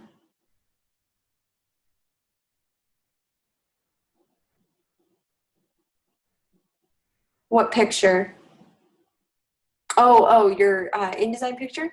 The question mark means it cannot be found, meaning it doesn't know where you've saved it or put it or where you're pulling it from. So if you want, go ahead and, do you know where you've saved your picture? Did you download the zip file? So what I would do is click on the picture. I'll go over here. Click on your picture, go to File, Place, and then go find where you saved it. And then place it that way, if it has a question mark. It either means that since you've placed it, you've moved it, or it got deleted, or it can't find it. The computer doesn't know where it's pulling it from. It puts kind of a placeholder image there, but it doesn't really mean, it means that something's missing. So you need to either place it again or go find it on your computer that way. That's what the question mark means. Yeah, and you want to check that, because if you ever see a question mark on your links dialog box, then you definitely know that it's going to be a blurry image. It's not going to print very well. Okay, so let's go to the assignments here.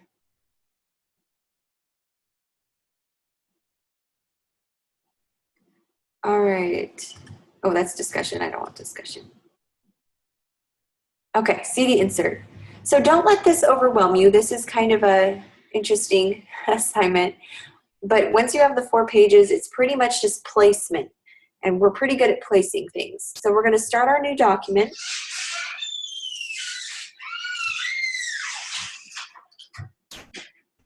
Okay, I'm going to close out all of these, my toolbar. Go to File, New, Document. In this case, you want 4 pages, because it tells you on the side, 4 pages. 4 pages, you want to deselect the pages.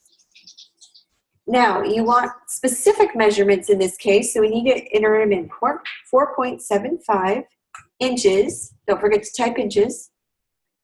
4.75 inches, and I hit Tab to tab over. You want it to be vertical alignment. In this case, it doesn't matter because it's a true square. Columns, you want about 3 columns.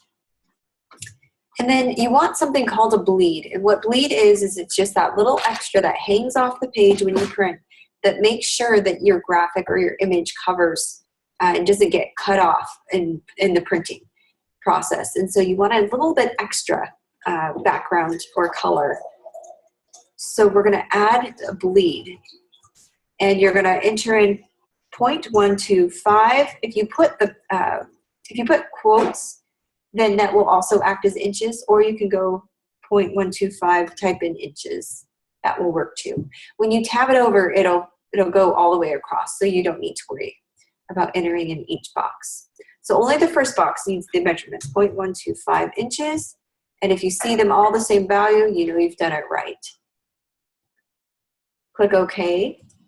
And that's how we set up our document. Would you guys like to try with me? Go ahead and get your document set up. We'll take a minute or two. You're also going to need to make sure that you download the zip file, Country Greats. The fonts are also in the zip file.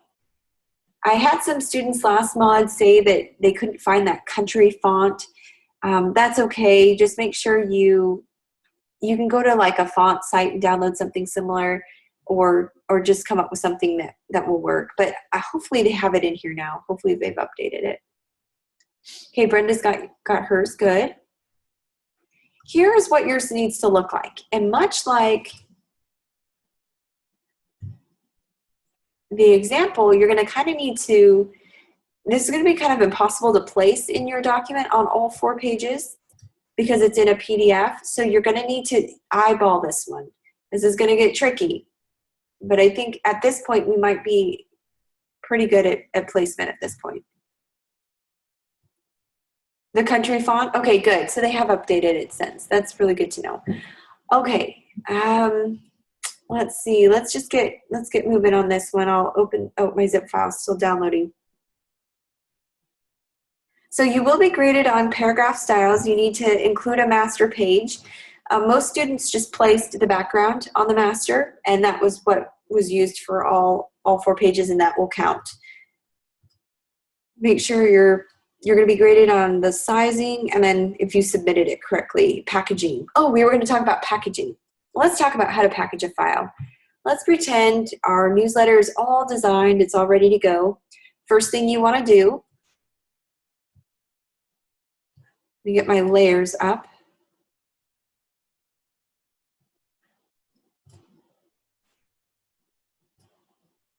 You want to hide your example, so you now see what I'm going to see. Obviously, this is unfinished, but we're going to, once we hide it, we're going to go to File, all the way down to Package. If you see this exclamation mark, it means that you're going to want to check, is there anything missing?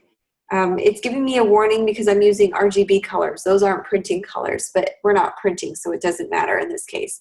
But if you see something that says modified, missing, inaccessible, you want to be able to go back and fix that. So that's what you need to look for.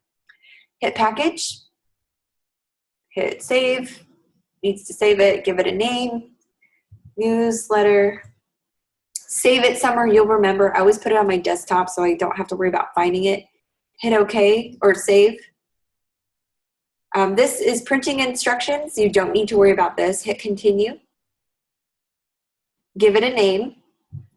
And you need to name it the way that the class structures it. So check the criteria for that. Hit OK, hit Package, and hit OK. It's just a matter of hitting OK. It's just going to give you a few warnings. As long as nothing's missing, you should be OK. It's going to think, it's going to package. And what it's doing is it's going to make a folder for me of all the fonts I used. It's going to make a folder for me of all the pictures that I placed in this document. And it's also going to package a PDF for me and a really nice little gift. So what we're going to do is wrap our gift. And I got to find out where I saved it. It's on here somewhere. Newsletter folder. Okay. It should be like Design 105, Woodland, Assignment 1, or whatever this format is. But once you have your folder, you're going to want to open it to make sure that it's not empty. I've had some students zip a folder and there was nothing in it. So we want to make sure that we see things. You'll know you've done it right when you see a PDF, an InDesign file, your IDML file, links. Links are all the pictures you used. Document fonts are all the fonts that you used. It packages this up, and a CD cover and the instructions.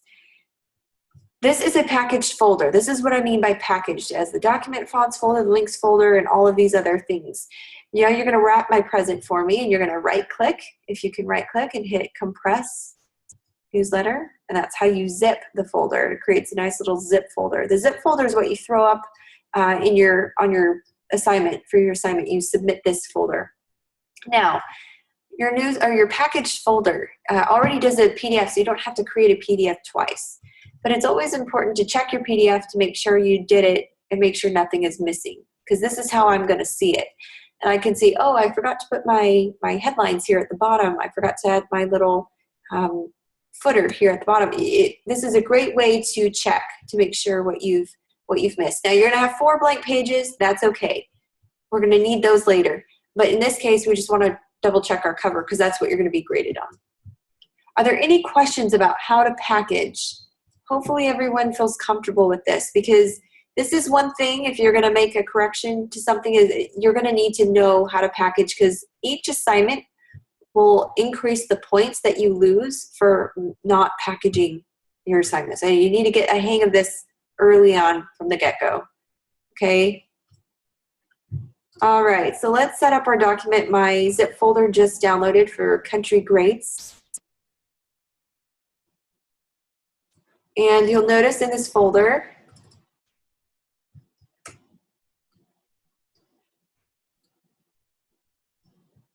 there are quite a few elements. I would just suggest taking 1 page at a time. First thing I want to do is get my master page pulled up. Window, Pages. Double click on your master to make sure you're on your master. You're going to be graded on whether or not you have master pages set up. So the first thing I'm going to do is grab my background and drag it into my master. Hold down Shift and Command to resize proportionately. Now, in this case, we've been only going to the page's edge, but we created a little 1/4 inch bleed, 1/8 of an inch bleed. So we need to extend our bleed all the way up to the red lines. Just like that. This is on my master. Now, once I've applied it to my master, you'll notice it put it on page 1, 2, and 3, and 4 for me already. So I'm already pretty much 1/4 of the way there. Now I just need the guitar. So I'm going to drag it in here. This is just for page 1. I only need to do this for page 1. And then you might want to find some other, what's nice is they provide you with the lyrics already. So you'll just open the documents, copy and paste. You'll create those columns. But now we have these nice little clean columns that we can follow. So we have a clean baseline grid.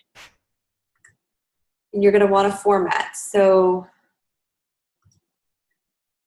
this one, I like this. And let's see, I don't think I downloaded the font, but basically that's what you're going to be doing, is kind of lining everything up, getting it placed. I guess I need to go download the font, huh? Oops. How did I get my guitar? Good question. It's actually a picture that they provide for you in the zip folder. It's country_CVR, and it just pulled it in. So I clicked on it and placed it. It's right here. So it's just a picture that's already provided for you. What's nice about this assignment is it's already provided for you. Let me look at the PDF and see if there's anything else we'd need to include on our master pages.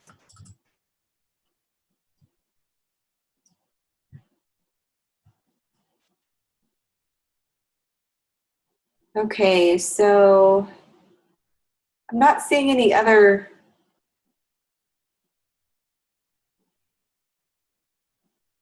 elements that look like they'd be the same. So the only thing you need to include on your master page is probably just this this background. You could include the headlines, like the page titles, like Storm Inside of Me, Country Memory. These are the song titles. You could include the text box to go on your master if you wanted to, so everything is placed correctly. That is entirely up to you. You can include it, and it can be blank, so that when you are on page 2, you can kind of see that dotted line. You'd right click, override, and that would give you a chance to type.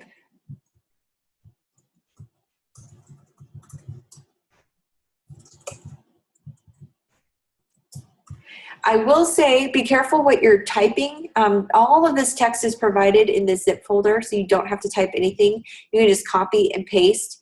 Be very careful of spelling and make sure that nothing is misspelled or left off. I will be checking capitalization. Make sure these are capitalized correctly, formatted correctly. Let's see, the font's downloaded, so I'm just going to open up this font folder.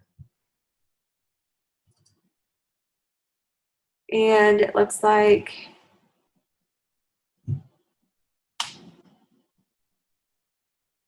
we're going to use this Old Western font, I believe, for, let's see if I have it. There it is, for the song titles.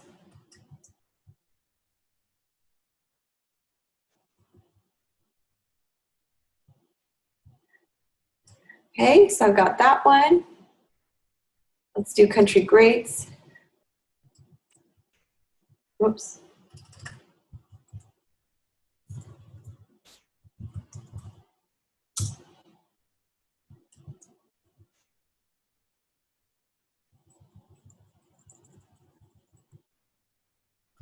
If you ever see this plus sign on your text box, that means that there's some other text within that box that you can't see. Something's been cut off. So it means you need to make room for it by either expanding the box or elongating it. Now in this case, when I entered in country greats and made my font bigger, it spaced out my text. So what do we need to adjust? What's it called when the lines, you need to adjust the space between the lines or the sentences? Remember? Leading. Excellent, Brenda. Very good. Yes, it's called leading. So we need to go and adjust our leading. Here's a trick. If you hold down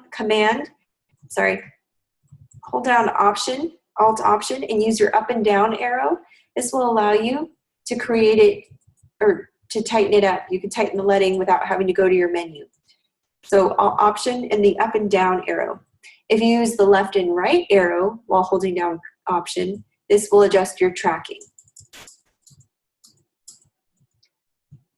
So it's always a handy trick when I'm working fast. I want to be able to use my short keyboard shortcut. So Alt Option and the up and down arrow. Just make sure it's all highlighted first. Another way to go get it or adjust it is go to Window, type in Tables, Character, and then you would adjust your leading right here.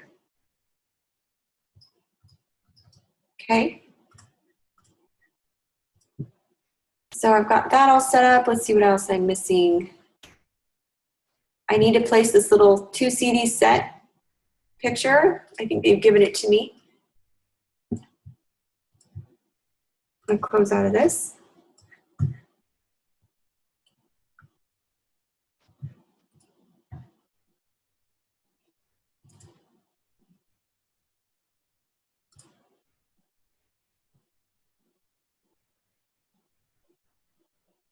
Actually, I don't see it, so I'm not going to worry about it. We'll go ahead and finish the headline.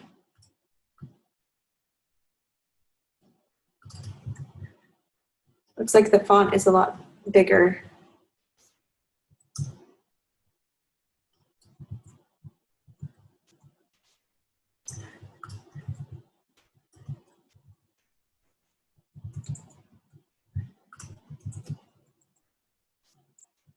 Okay. Next we need is Timeless Country Classics. So we'll highlight this. You kind of want to eyeball it where it's, as you can see, my text box, Timeless Country Classics doesn't quite touch the guitar, so we don't want it to extend all the way to the guitar.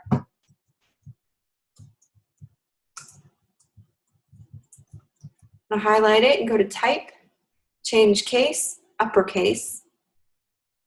And I'm going to pick that really cool country font. And obviously it needs to be expanded, so we're going to go and tell it it's not quite to the guitar, but it is fairly large. Again, I need to adjust the leading. It looks like there needs to be some spacing to be tighter. Hold down, highlight it, and then hold down Alt Option with the up and down arrow key, and I'm just going to kind of bring this in till it looks about right.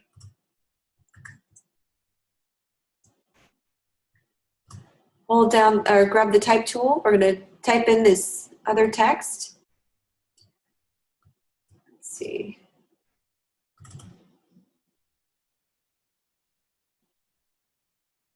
Oh, that's not the one. Nope. It doesn't look like I have that text, so I'm gonna have to type it in. So we'll format this. Featuring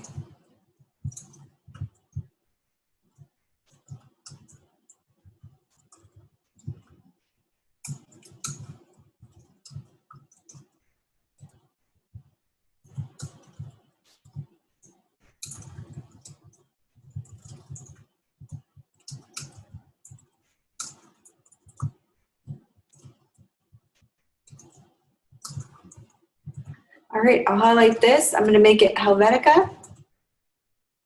And it looks like it's oblique. Light. Let's do light oblique. And it's much smaller.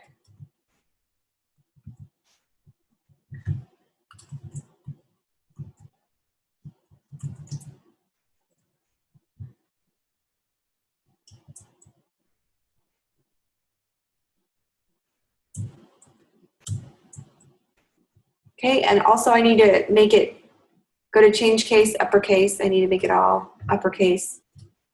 And then I see this plus sign here, so I need to expand my box. It means more is hiding. And it looks like this needs to be smaller. So I'm going to go make it smaller. And then I'm going to adjust the leading because it needs to be tighter. Just like that. So if I hold down W, it gets rid of my smart guides and it allows me to see. I also need to probably bring in the tracking a little bit. Maybe not too much. Probably needs to be, you know what, it probably needs to be condensed. That's what looks weird. Helvetica, I have a condensed version. Condensed. Oh, that's not it. Oh well, that's good enough. That looks good. I can even make it smaller, I guess. Okay, and then I'm just going to adjust the text box to make it line up.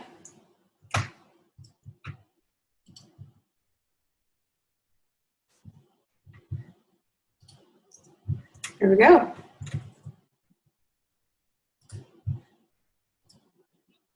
So this is my cover. I don't think they have this little 2CD icon, so I'm not going to worry about it. I'm going to go back to the comments here at the chat box. We're about done. In the folder, there are fonts. We just install them. Yes, let me show you how to do that. If you've never installed a font before, this is a very good question, Lisa. Thank you for bringing it up. Let's go to the fonts, document fonts. Now, I've already set mine up, but what you're going to do is open up the folder, and you'll double click on one. So Old Western, let's try that one. It'll bring up your font book.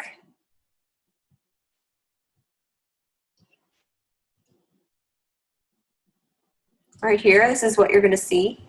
You'll hit Install Font.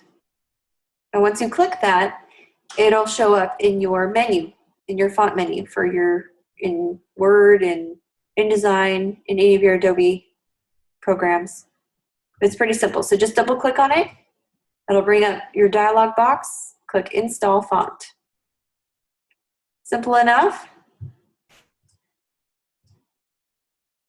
Does that help? Any other questions? That was a very good question.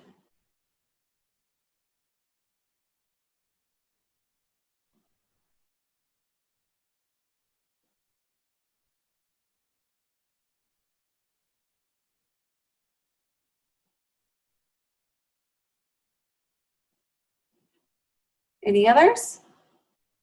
Okay. So this concludes class for tonight. You have any questions this week, please email me. Come on Thursday. Thursday is the open lab. Bring your week 1 assignments or week 2, and let's go over the feedback. We'll take turns going from student to student. They'll have time to work with me one-on-one. If you can get your changes done in class, you have 2 hours to do it. I can change your grade on the spot in in the open lab. It's not recorded. So don't worry. We won't be having a lecture. Just bring your assignment in. We'll make the changes. And then once you've submitted it, resubmitted it, I can give you a grade. If you can't come to the open lab, you can visit any of the tutors in the tutoring center. You can visit Nadine or you can visit the tutoring center. Once they email me, then I can change your grade then. Okay? That was the only stipulation to resubmissions. You have to go see a tutor or see me. All right? It's okay. You don't have to be there right on time. It's a 2-hour come and go window. So kind of like a wedding reception. Just come when you can and leave when you want.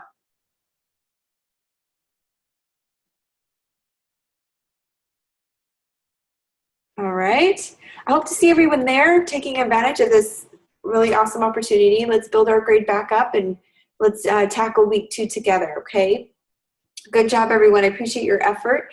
And thank you so much for your participation. It makes class a lot more fun and flows a lot more. If you have any questions about your CD cover as you're going through it, I'm going to kind of leave it to you to see how you do.